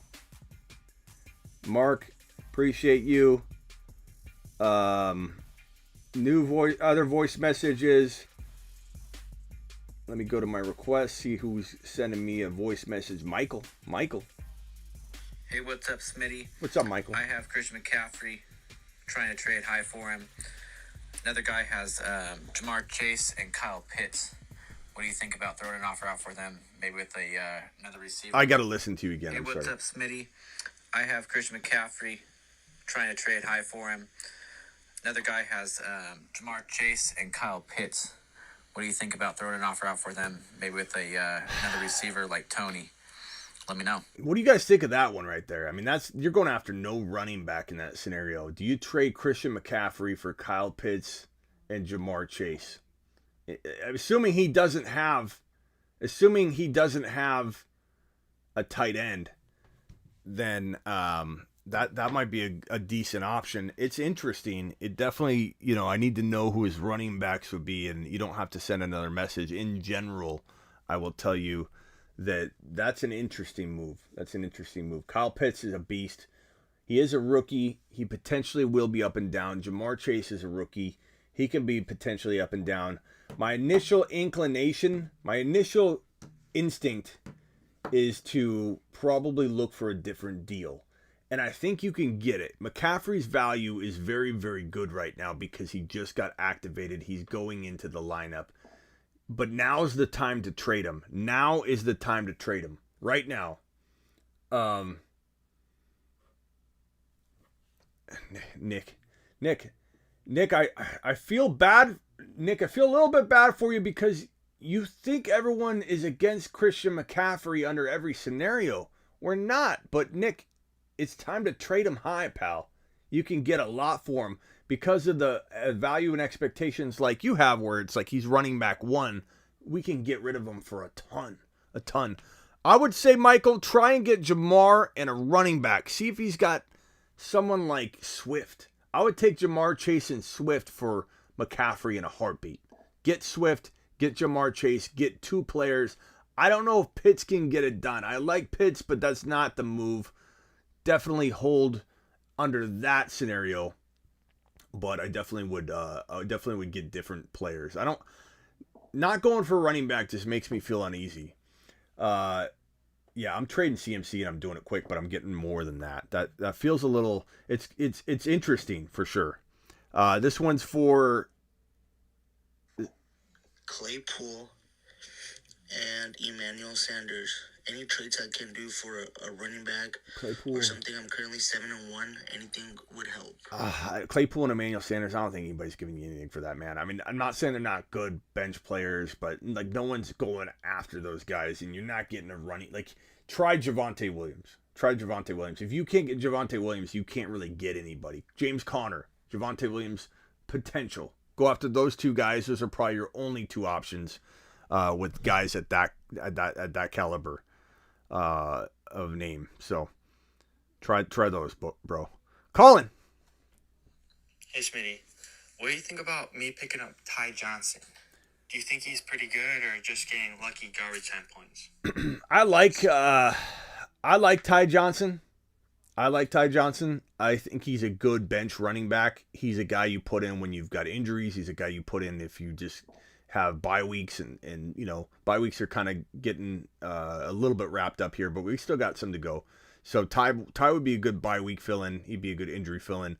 I don't know that you're going to get much more than that out of him. I think we need Mike White in there. If Mike White's in there, then I really like Ty Johnson a whole lot more, like a whole nother tier above where I have him. Right now I have him as like one of your last running backs. I have him as flex-worthy. I have him as flex-worthy. Let's see here. Swift is a beast. Don't you put that evil on him, Ricky Bobby. McCaffrey will finish strong. The most valuable position, says Raymond. Nick likes him too. There's a lot of you that do like Christian McCaffrey, and you're okay to have your own opinion. It's fine. It could go either way. If McCaffrey stays healthy, let me put this into perspective for Nick, because Nick seems to think I view McCaffrey a certain way, and I've tried to explain it to him. But as much as I appreciate you, Nick, I do appreciate and respect you. You don't hear me. I like McCaffrey, but he's not. My prediction is he won't stay healthy. Okay, so if he stays healthy, probably is a top 2 or 3 running back, maybe 1. I'm open to that idea if he stays healthy, but I don't think he will. And Nick, that's where we differ, and it's fine to feel that way. You have zero evidence to show for that he's going to stay healthy going forward. Zero, Nick. Absolutely zero. While we don't have evidence of a specific injury, the proving is all on McCaffrey's side of the fence and believers in McCaffrey. You have a lot to prove. We don't. We've been watching this guy sit out for over a year and a half now. And so the proving has to be done all on that side of the table. It's not illogical. It's not crazy to be like, I don't know that I trust McCaffrey. That's not a crazy stance, bro. It's not a crazy stance to say, hey, I think he will put it together and not get hurt moving forward. They're smaller injuries. They lingered. They all collectively kept him out. I get it. But I feel like he can put it together for another year. I'm okay with that stance, Nick. You're not crazy to feel that way. But you just have to be more open-minded to the other side, because if you aren't, you're going to be very, very upset and not understand how you're going to be like, how does this make sense? How does this world now make sense to me if it seems like it's improbable to you that Christian McCaffrey is got a lot to prove, bro. A lot to prove to me before I'm ranking him anywhere near the top 3 overall for 2022, which is how we got into this topic to begin with. It was all about what's McCaffrey's value in 2022. It's JT, it's Najee, it's Najee, it's JT. Those are the top 2 picks in 2022 according to pretty much anybody you ask but Nick and maybe one other person. It is JT and Najee Harris, or Najee and JT, or maybe some people are still hanging on to Henry, which I extremely advise against too. Henry and CMC will not be in my top 2 unless of course, and I'm open-minded to this. If Christian McCaffrey does finish on a tear, Nick, I don't need you to come in here and say, oh, you're flip-flopping now. I'm telling you in advance, if McCaffrey can prove healthy, Nick, he will be inside the top 3 or 4, top 5 overall easily if he's a beast from here on out and can prove to stay healthy. It's not that I don't believe that he has the talent. It's not that I don't believe that McCaffrey's the best running back in football when he's healthy. I agree with all that. We all agree with that. But the problem is everyone in here aside from you, which is fine and you're okay to have your own opinion, but everybody in here inside except for you feels a little bit more skeptical that he's going to put together healthy seasons go forward. And it doesn't mean that you're wrong. It doesn't mean that we're wrong. The problem is I don't feel it. So for me, I'm not ranking him inside my top 3. If he finishes like a beast and stays healthy, he will return like he should to a top 5 overall level walking into 2022. No question about it, but we'll see what happens, pal. We'll see what happens, because right now I'm not feeling good about Christian McCaffrey, and we'll have to see how it plays out. With Hopkins iffy, do I start Tony or Bateman over him? Hopkins is probably not going to play. So I'm going to tell you right now that Tony's risky long-term, but maybe not for this game. So I would throw Tony in there if that's me. Then flex Hopkins or Dillon at 4 p.m. I like the idea of that. Put Tony in, put Hopkins as your flex. Then you got an option of Dillon. I'm okay with Tony and Dillon if that ends up shaking out that way. So yeah. And Hopkins is probably not playing, but he's a good buy low. I'm still very, very much in the business of buying Hopkins on the cheap. Smitty, update my brother is strong arming me the Cook trade. It would now be Cook, Madison, and Prescott, and I trade away Adams, Gordon, and A-Rod. I'm okay with that because Dak has already had his bye week, especially if you can make this deal happen right now, and you can use Dak this week. I mean, yeah, that trade just got a little bit better in one sense. I like A-Rod maybe the same as Dak going forward, only because of the injury risk to Dak, but they could play at the same level. Go ahead and punch that trade, get Cook, Madison, and Dak, and use Dak in your lineup this week. He's upgrading your lineup this week. Like, that's crazy. He's going to give you Dak and then take the A-Rod loss this week. So, yeah. Let's see here. CMC, 0 points. He'll be inactive. Bank on it, says trains. He may or may not. Like, here's the thing. I don't know if Nick feels. Nick says Smitty knows he's gonna play this week. Nick, this is what we're talking about, bro. This is where you're in absolutes. No one knows, Nick. Nick, do you honestly feel like it is 100% certainty that McCaffrey's playing this week? Like, answer that question in the chat, because this is why you're coming off a certain way, Nick. It's not that anybody thinks that your stance is weird. It's not that anybody thinks that you're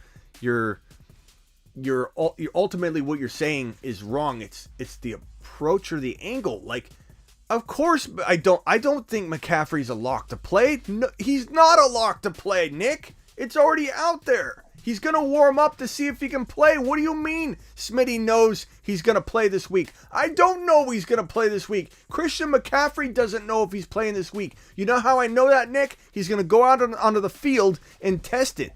If he goes out onto the field and he hears a pop or he feels a cringe, bro, he's done. He's not going to go out there onto the field. It's all about warm-ups. It's all about warm-ups. He will play limited. That's not accurate, Nick. You don't know that. That's why everyone has a problem with your stance, bro. You don't know it. You speak in absolutes, bro.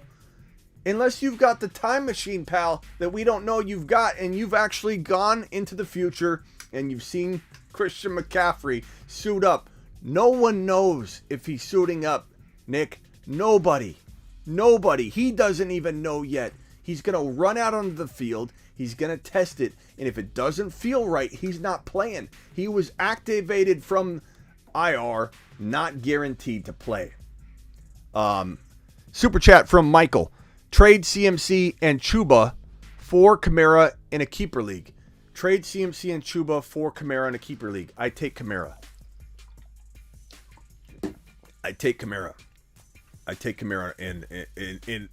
And for one simple reason. We're drafting for 2022. Right now, I'm drafting Kamara ahead of CMC. We don't know what CMC is going to do. If CMC were to God, Nick.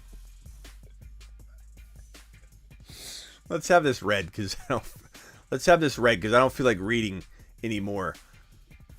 Yes, limited. He scores 20. Bank on it. They need him. He posted on Insta. First time since injury. That means he's playing. Nick, I do like you, Nick. You are so absolute about everything. You are so absolute. And Nick, after tomorrow you want apologies. Nick, that's the thing. You're not going to get a single apology from anybody in here because he could play. That's what you don't hear. You're only seeing that we're saying he's not playing. We're saying he may or may not play. He's going to test it in the morning. And you don't hear that. Instead, you're going to come back. I guarantee you're going to come back tomorrow and say tomorrow night if we go live, and you're going to say, you owe me an apology because I told you he'd play. We're telling you he might play. He might not play, Nick. And he's not going to play because they need him. He's going to play because he's going to be healthy. Sprite. Talk some sense into him, Sprite.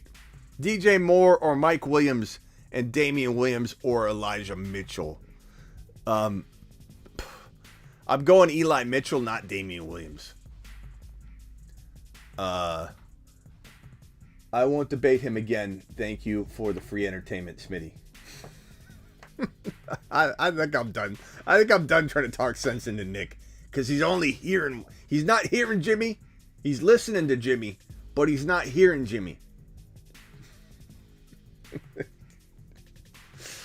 DJ Moore or Mike Williams. Give me Mike Williams this week, but really close, bro. It could go either way. DJ Moore's so capable. So capable. So is Mike Williams. This is a 50-50 call. I'm feeling Mike Williams because I'm feeling Herbert. I think Herbert's going to drop massive loads all over the field, and that means that Mike Williams could be the benefactor, whereas DJ Moore's offense is a little bit more sketchy. Damian Williams or Elijah Mitchell. I mean, I find an alternative plan for Eli Mitchell, and I start Eli Mitchell. And if that means you're going after, trying to think of a running back you could pick up, like a Derek Gore. Derek Gore plays at the same time as Eli Mitchell. Go check out that option for yourself. And then Damian's not a play. Smitty, my super also Patterson is both running back and wide receiver. Attaboy, song. I love. You meant Darrell Williams or Elijah Mitchell. I still go with my plan of attack. Even more so because now you can either start Darrell Williams or Mitchell. So if Mitchell plays, you're good to go. But I may still play Gore over Darrell Mitchell. I don't know. Thank you for the super chat. iSong got another super chat. Oh, that was your same one. Michael, I answered that one. iSong, hold on, buddy. Jedi, appreciate you, pal. iSong. Okay, here it is. Sorry, iSong. iSong said, Josh Allen, Adams. I have, who is that? I am, what is that? What are you saying there? Patterson, Justin Jefferson. Is that AJ Brown? Is that AJ Brown you're trying to say? Adams, AJ Brown, JJ Patterson, Callaway, MVS. Should I trade for a running back? I would potentially trade Patterson if that's AJ Brown, I would look to trade AJ Brown as well because he just kind of concerns me. I'd go after Swift using Patterson, but if Patterson's a running back and a wide receiver, that gives you good flexibility, and maybe he's not the guy you want to trade away actually, because I'm looking at your message here. Patterson's a running back and wide receiver in your format. Not every league and league management software allows for him to be both, so you're probably playing on Yahoo? So yeah, if he's a running back wide receiver, he's valuable. So AJ Brown for Swift, AJ Brown for Henderson, AJ Brown for I guess you could go like Chubb or something. If that's AJ Brown, you say AMB. I don't know who you're trying to describe there. iSong, I'm going to look for your response, bro. I'm going to look for your response, buddy boy. Appreciate that. Flex Gaskin, AP, or Jeff Wilson Jr., pick one. Give me Gaskin in this one until we know more. Now, if we heard like that Mitchell was out and Jeff Wilson starting, then that's a whole different ball game, and that's pretty evident that I would go with Jeff Wilson if he's getting all the work. But we don't really think he is, or we know he is. Smitty, it says Lamb. Oh, okay. Let me go back to that message from iSong.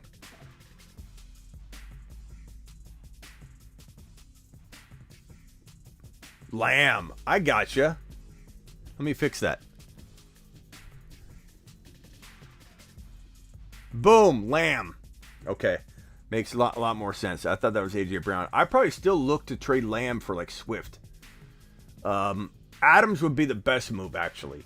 iSong. Trade Adams away for Swift and and Diggs or Swift and Hopkins, like something like that. Who does the Swift owner have at wide receiver, iSong?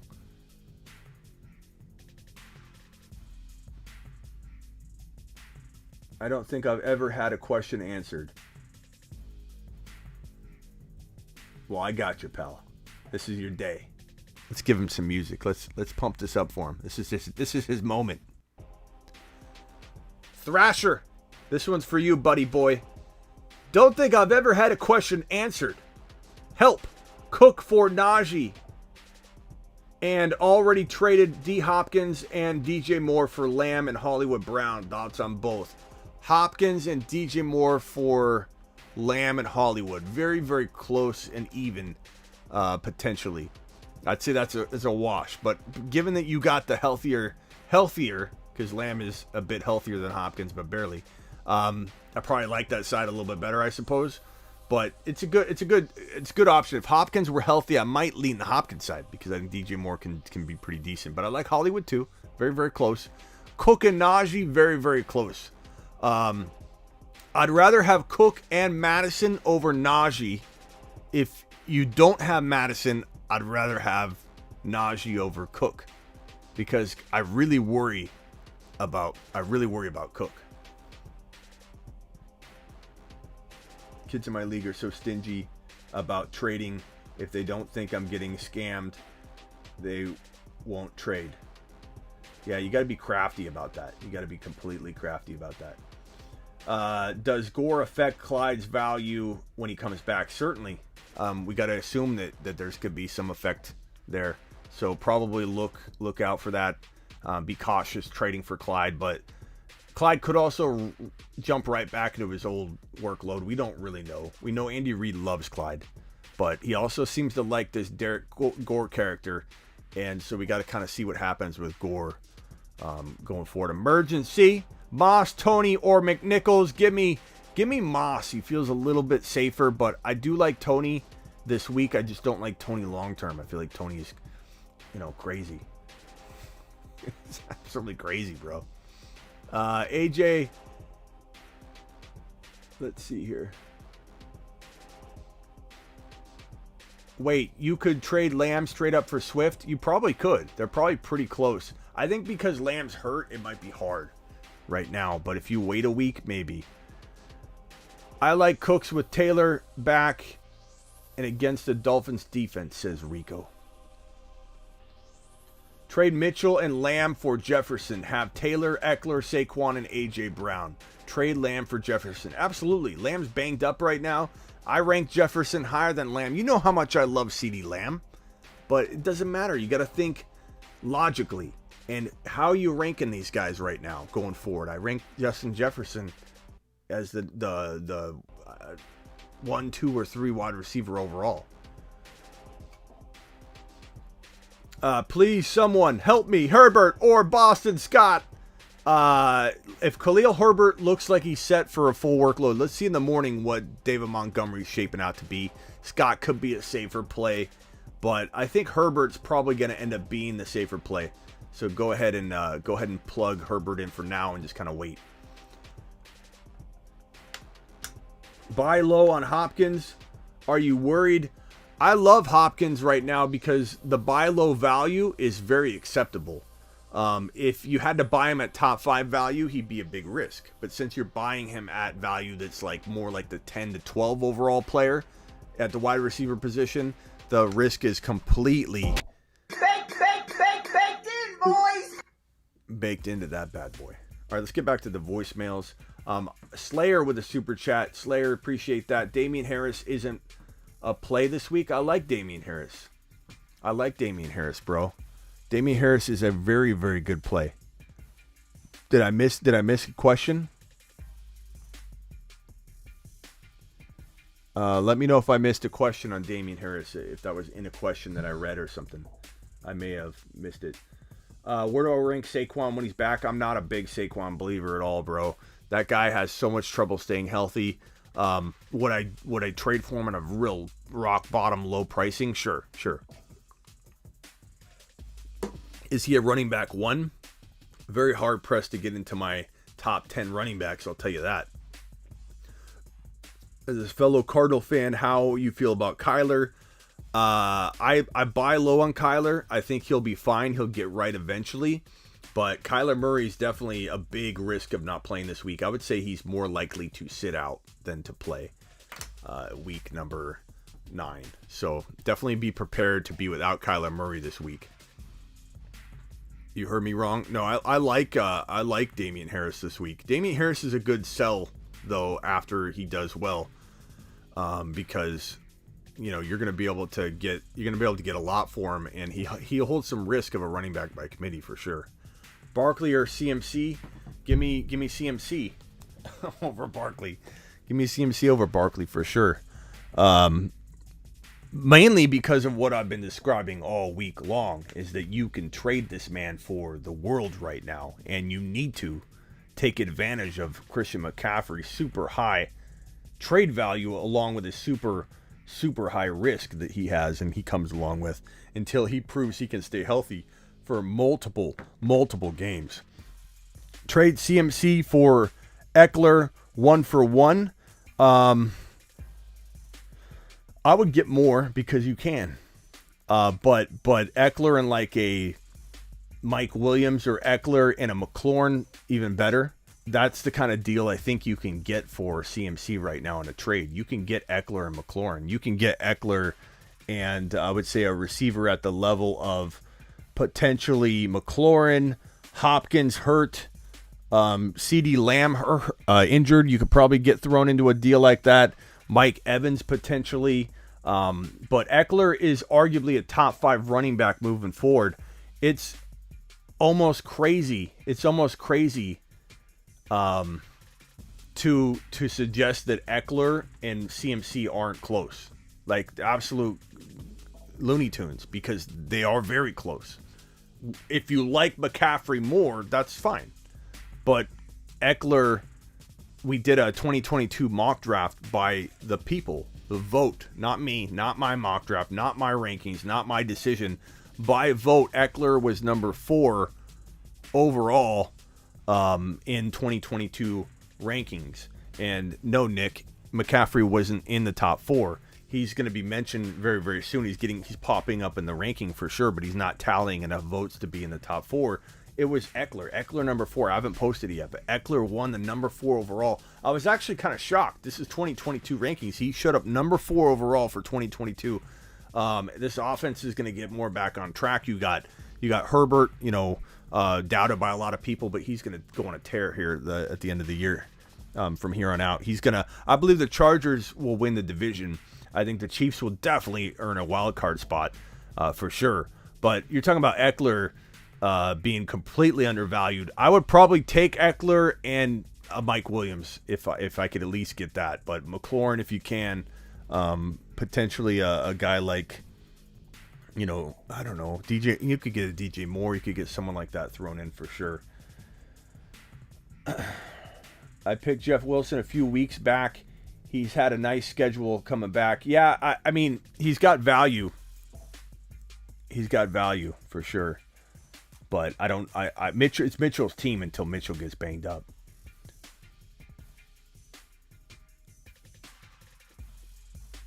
Right now, my free ESPN has Kyler Murray with a projected points of 0, so it looks like Murray won't play.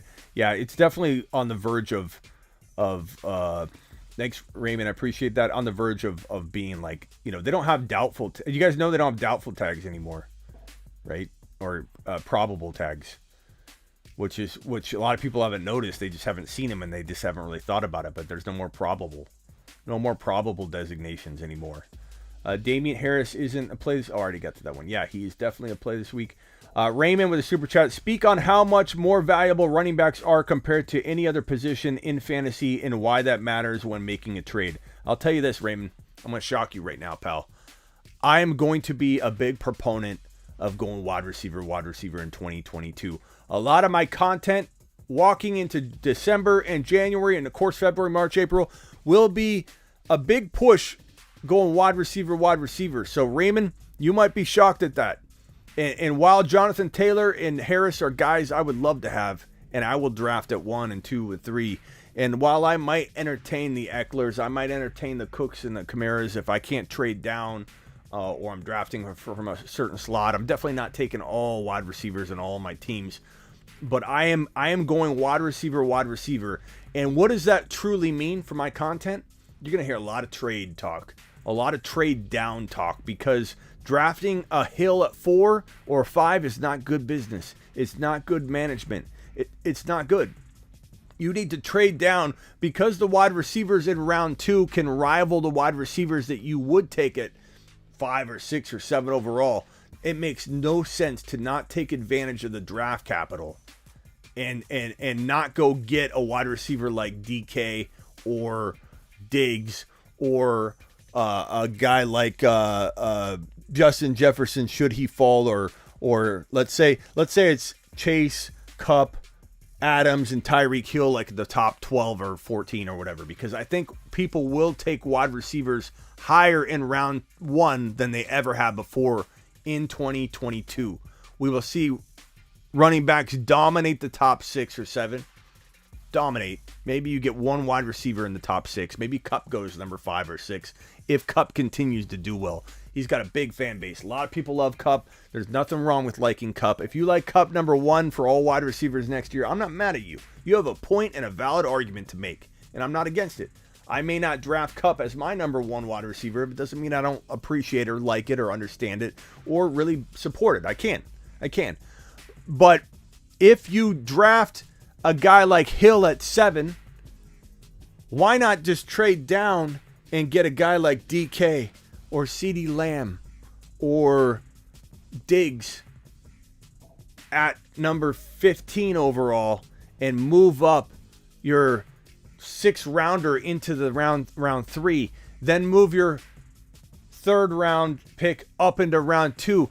I'd much rather, this is my plan of attack in 2021. Let's go back over to the marker board and take care of this real quick. Let me get rid of these off the screen here, and we'll go to the marker board.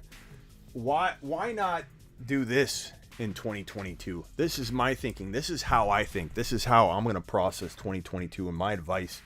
If this is round 1, this is round 2, this is round 3, this is round 4. Let me get another marker to show these draft picks. And you've got this pick right here, this pick right here, this pick right here, this pick right here. Why not trade this pick down into round 2? Let's say you get the person that owns 23 and 26, and you give them your round 1 and your round 5. And people will do that. The right person will do that. Give me 2 almost 2nd round picks here in this top of the 3rd, which you could move your 6th rounder. So this is round 5. This is round 6. You could move your 6th rounder, give up your 6th rounder to move this 4 up into 3, or to move this 3 up into 2. So let's move one of these picks and get rid of this pick here. Now you have 3 2nd rounders and 1 3rd rounder. This is how you're going to dominate in 2021. This is how you're going to dominate in 2022. Wide receiver. Getting yourself a JJ. Getting yourself a DK. Getting yourself and I would go wide receiver. I'm not scared to do it. Give me these 3 guys, and I'll go 0 running back all day long. I'll start my team out with this, and then get your RB potentially here, or whatever you want to do. Get another RB here. Trade down. Trading down is going to be the key to 2022 domination. Mark my words. A lot of people are going to be scared of the running back in 2021, and I've got the solution for you. It's to trade down. It's to not be scared to go wide receiver. And running backs are going to be hard to trust. CMC, can't trust him. Not until he proves the rest of the season. And if he does, we can have a different conversation for guys like Nick. But until then, the answer is no. Until it's a closed door on Christian McCaffrey being drafted by me in 2022 with my 1st round pick, until he proves it for the remainder of the year. He's got a tryout in my mind, a tryout that lasts from weeks 9 through 17. And if CMC can prove it during that tryout, during that job interview for 2022, in my book, until CMC can prove that he can deliver in that span of weeks 9 through 17, I'm not touching him with my first round pick. You out of your mind? Are you out of your mind? Until he proves it. And a guy like Nick, I'm sorry, Nick, I do appreciate you, Nick, but you only hear things a certain way. Nick's going to say, CMC's the running back 1. He's not going to hear what I said. Nick doesn't hear what I said. What I'm saying is that if Christian McCaffrey can prove it, and he's got a tryout period that lasts from week 9 until 17, Nick, not weeks 9 through 12, he gets hurt, you still believe in him next year. 9 through 17. If Christian McCaffrey can prove it, I will entertain him in the first round in 2022. In 2022, I will entertain him in the first round. No question about it. But can he prove it? Can he do it? It's a simple task that I think is a tall order for Christian McCaffrey. And the answer to, I think, everyone's concerns about running backs in 2022 is to go wide receiver, wide receiver, wide receiver, wide receiver. It's to attack drafts this way. It's to go wide receiver with these top 3 picks in this third round.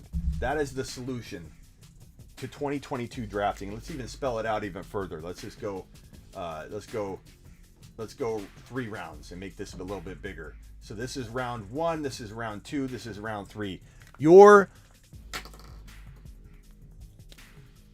success depends on your ability to get, in my opinion, at least 2 wide receivers in the second round, because they're so good. They're so able to carry you at this value. Give me 3 wide receivers in round 2 in 2022, and I'm gonna crush it in 2022. You're gonna see a lot of this content from me in 2022. A lot of it. It's gonna be wide receiver, or at least wide receiver, running back, wide receiver. It's going to have a lot to do with wide receivers.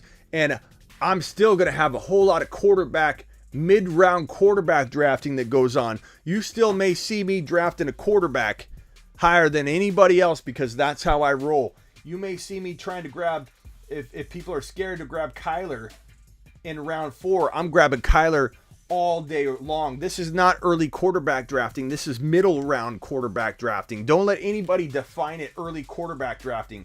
This is mid-range quarterback drafting. Not early QB drafting. A bunch of hogwash. That's not an early quarterback. That's a middle round quarterback, and it wins you a league. You're telling me if you've got 3 picks right here in the third round, and you've still got your 4th round pick, you still got your 3rd round pick because you traded your first down, you traded your 5th and 6th rounder to move the extra pick you got in your trade down into the 3rd round, and you get your running back here. Who are we getting here? Who's a running back that could potentially fall to the 3rd round next year? Let's just throw a couple names out.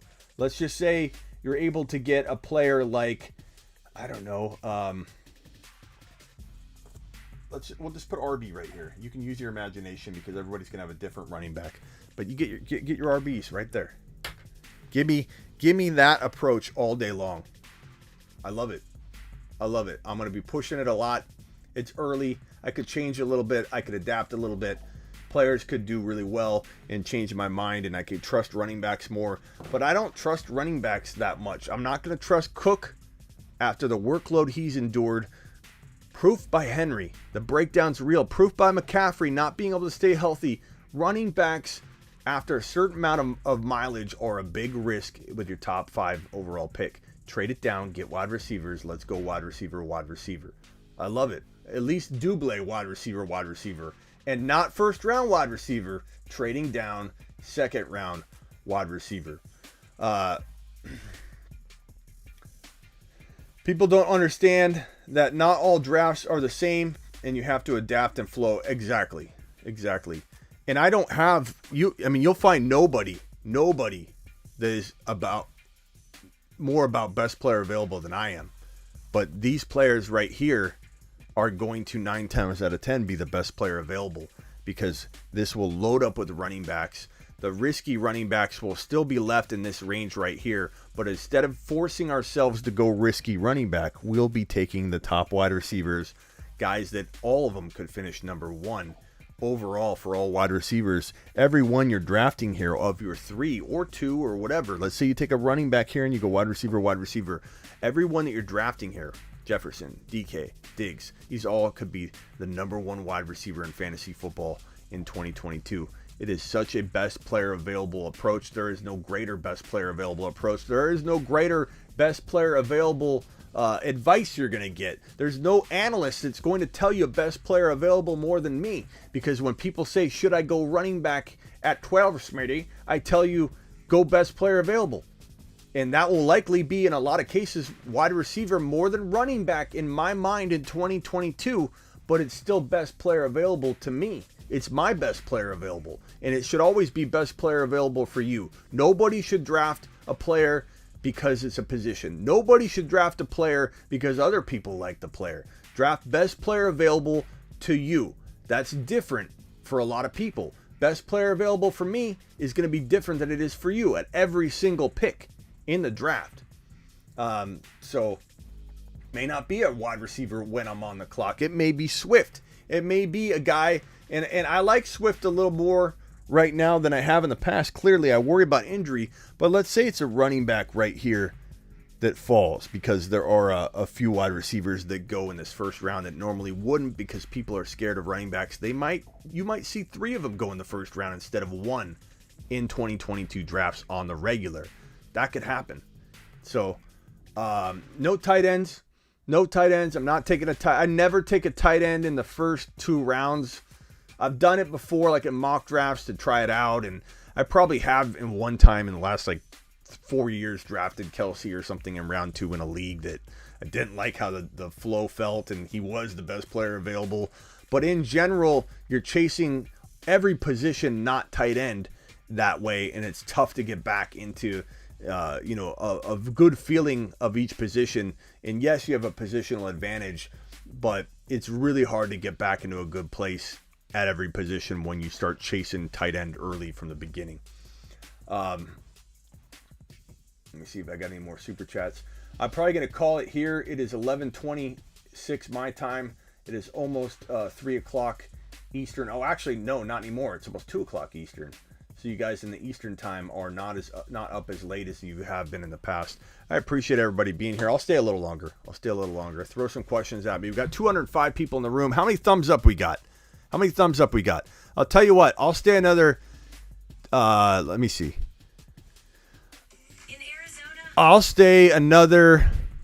If we can get to, we have 205 people in here. If we can get to 200 likes, I'll stay another 15 minutes. If we can go to 200 likes, we have 151 thumbs up right now. We have 205 people in here. That means we get easily close. Some of those people that have punched the thumbs up have already gone. You know, we cycle in a certain amount of people every 15, 20 minutes in the show. If we can go, if the 50 or 60 of you in here that have not punched the thumbs up can punch it, I'll go another 15 minutes and we'll do some more Q&A. We'll do some more Instagram voice messages. But punch that thumbs up. We got to get to 200, and then I will stay another 15 minutes. The question is, would I take a tight end if it's best player available? Look, we're almost at 200 just right there. That was half of them right there. We're at almost 180. So punch the thumbs up, and I'll stay another 15 minutes. We'll put a timer up and everything. Would I take a tight end if it's best player available? Yes, because I'm best player available. But what you got to keep in mind, Colin, is that in my mind, a tight end is going to be hard-pressed to be best player available in my book. Doesn't matter if he's the top-ranked guy. Is he the best player available? And a lot of things get factored into that, like positional need is one. So he can qualify very well there. But the other positions of need, how thin the wide receiver pool is going to look, how thin the running back pool is going to look. A lot is very dependent on that, and for that reason, it's very hard for a tight end to ever be the best player in my mind in the first 2 rounds because of the disadvantage it puts you at in the other positions. It's really hard for me to accept tight end, and also because I take a lot of pride in predicting the next big tight end. Look, we already have. Let's see, We're at 185. We just need 15 more likes, and I'll put a timer up. I'll stay 15 more minutes and answer your questions. I believe according to Fantasy Pros, I am number one in the industry, in the entire fantasy industry. Number one ranked tight end ranker for pre-draft in the entire fantasy football industry. That's not my guesstimation. It's not me trying to pat myself on the back. It's a legitimate ranking I have from Fantasy Pros. I'm the number one tight end ranker over the course of the last 3 years. I was number one last year. I was number one 2 years ago. And I was like, I don't know what rank the other year, but I average out, or I was 1 and 2 or 1 and 5. I forget what the rankings are. But I'm number one on average and was number one last year. And it's because I pride myself on finding the next TJ Hawkinson. Hawkinson and Waller were on my bold predictions. I only picked 12 bold predictions every single year on my bold prediction board. Both Hawkinson and Waller took up two of those 12 spots in that 2020 season. And nobody had, in the industry, had Waller and Hawkinson ranked higher than I did, according to Fantasy Pros, according to hundreds of fantasy football rankings that were captured and locked in and analyzed after the season. I was highest on Waller. I was highest on Hawkinson. So my mentality, I'm not trying to pat myself on the back other than to say that my mentality is to find the next breakout. So when I say it, my job is to find the next Kelsey, it's not, some people will say, yeah, well, that's hard to do. That's what I do. That's what I've been doing. That's how I feel. So for me, I'd much rather take a chance on that next big breakout tight end. Let's say Freiermuth starts looking like fire at the end of the year. I may start liking him, or someone says Gesicki, or maybe Higbee takes a big leap, or Goddard, or maybe Hawkinson even takes a bigger step forward. Maybe Waller sucks all year and drops all the way down to like third or fourth round value, and he becomes the value grab. It doesn't need to be a no-name guy. It's all about positional value, the ranking that a player has walking into draft day. And sometimes some of the best ranked players are big-name players. Hit that thumbs up, guys. If we hit 200, I will stay another 15 minutes, and I'll set a timer for it. Go ahead and punch the thumbs up. Let's roll. Let's roll. We currently have 200 people in here and 186 thumbs up. We need 14 more thumbs up, and then I'll stay another 15 minutes. Otherwise, I will bounce because it is late, and I need to get ready for tomorrow's live stream. I'll be live on Instagram the entire 1 hour leading into kickoff. If some of you 202 people have not punched the thumbs up, punch it so we can stay longer. Waller is overvalued in your opinion, Raymond. He is right now, but he might not be in 2022. In 2022, he might fall quite a bit in rankings, which will make him a value grab, which will make him a good buy low. He is an older wide receiver. He's older than Kelsey. People don't realize he's not a young spring chicken. What is he, like 28, 29, something like that? Herbert, Javonte Williams, Dylan, I need two. Tell me Herbert. Tell me Herbert. I like Herbert if in the morning we don't get a sense that Monty's going to be like unleashed, then I like Herbert. Schultz or Freiermuth is in full PPR. Give me Schultz, but I do like Freiermuth. He's pretty crafty this week. So not bad options for you there, buddy. Not bad options there, buddy boy. 196 likes. We need 4 more. That's good enough. I mean, punch the 4 anyway. Help your boy Smitty out. Let's put the timer on and let's break it down. So we got 15 more minutes. The show will end. So this is how much time we got left on the show. Let's do it. Let's do it live. Let's get on over to the voice messages and play some of those bad boys and see what you guys cooked up. So send a message to the Fantasy Football Show on Instagram. Let me put that on screen here. IG at the Fantasy Football Show. And let's make that different color there. Boom. Leave me a voice message on IG at the Fantasy Football Show, and I'm playing voicemails. Let's go. Kyler or Tannehill. I mean, if Kyler were to play, then of course I would want to roll Kyler, bro. But we don't know if Kyler is gonna play, so therefore, you kind of got to go Tannehill if you got to make that decision and walk away from the table. Let's see here. Connor, appreciate your message. Let's go to my request.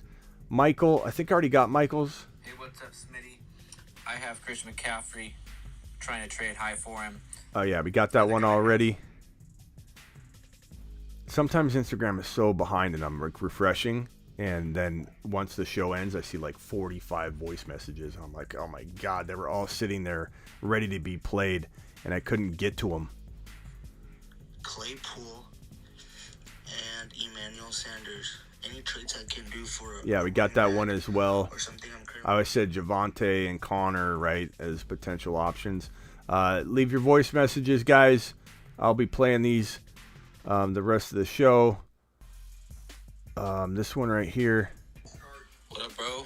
I got Aaron Jones, Kamara, Mixon, Stephon Diggs, Devontae Adams. My homie got Justin Jefferson and Cooper Kupp. Should I try and trade for him or what thing? Cooper Kupp? What up, bro? I got Aaron Jones, Kamara, Mixon, Stephon Diggs, Devontae Adams. My homie got Justin Jefferson and Cooper Kupp. Should I try and trade? I mean, I don't know quite what you're asking, like exactly, but like I'm trying to trade Mixon away of the guys you listed. You're not going to get Cooper Kupp for it, but that would be a potential player. Other than that, I like your team and I roll with it, but I do look to trade Mixon. Is Ridley a pickup? Odell, should I drop Ridley and pick up Odell? Sorry. I guess, yeah. I guess. You don't know if Ridley's coming back, though. Can you IR Ridley? If you can IR Ridley, IR him. He just went on IR, so you can drop him in the IR.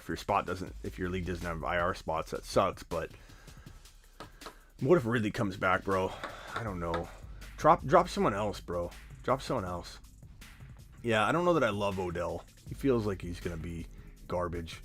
Feels like he's not gonna come back, bro. I don't know.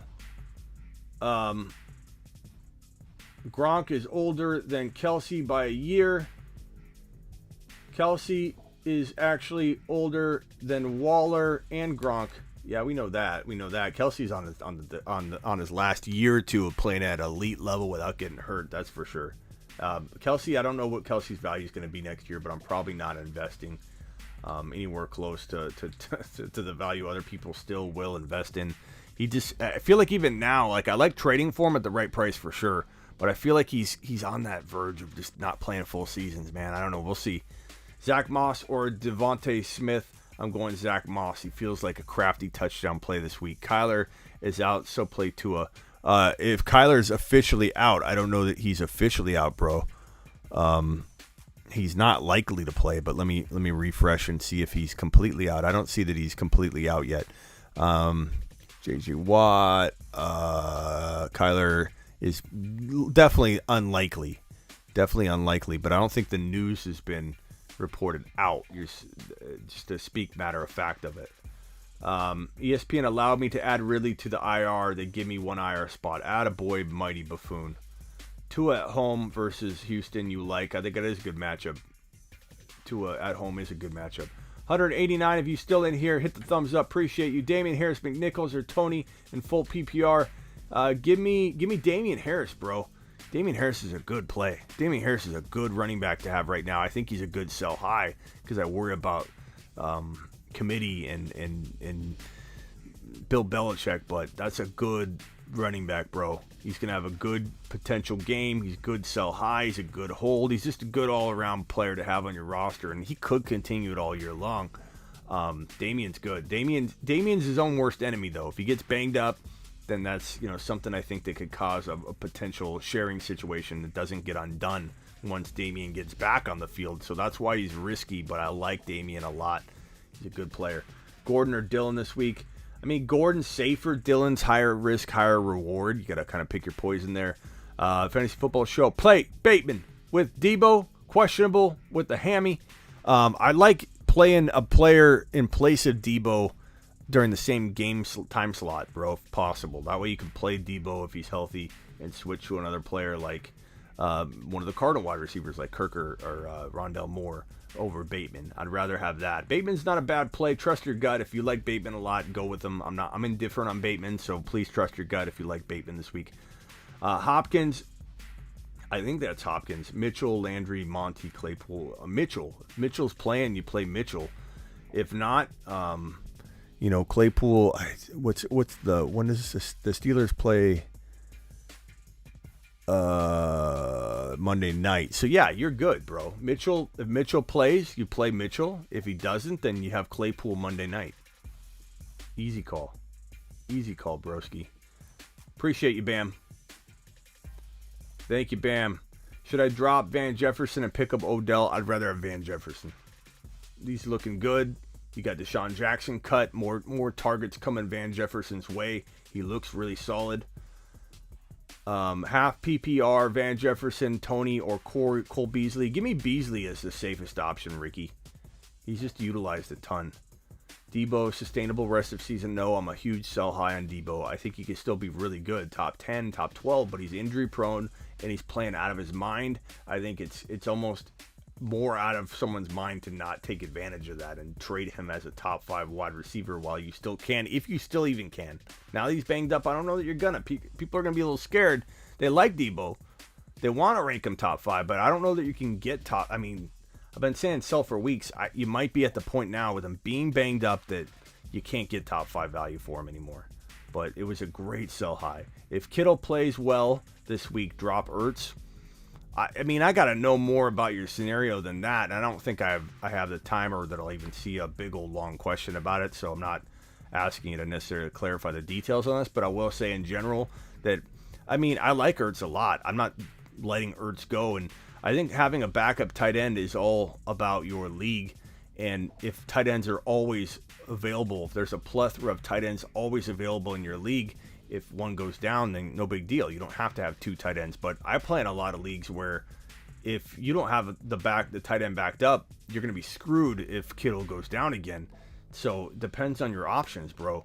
In general, I don't want to cut Ertz, and I probably wouldn't cut Ertz. But if you're talking about 4 or 5 bench spots, you might have to cut them, yeah.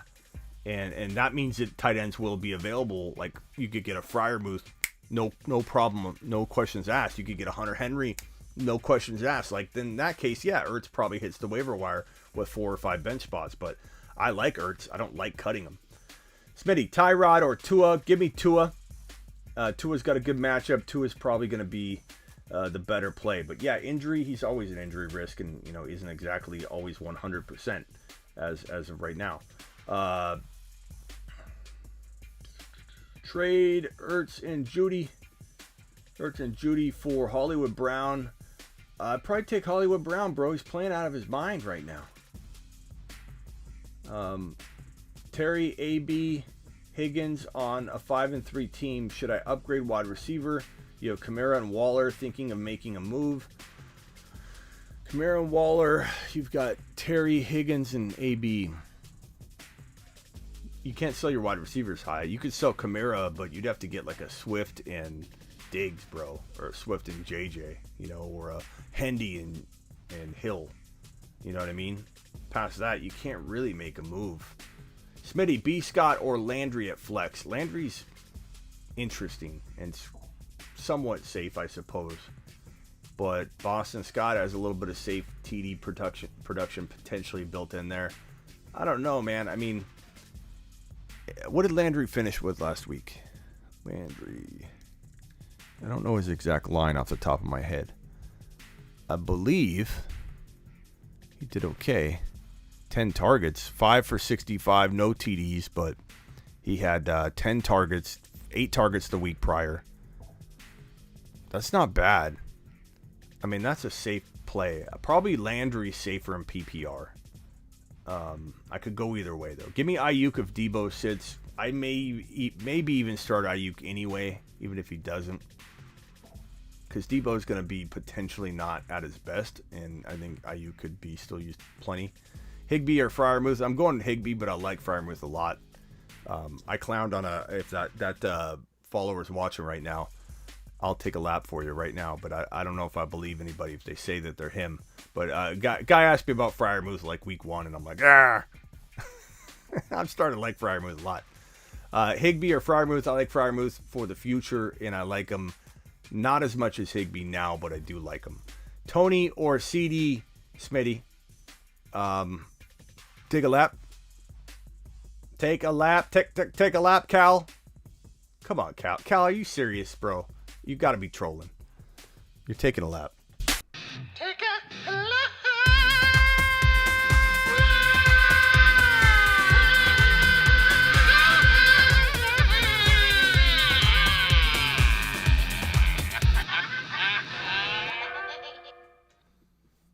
Of course it matters.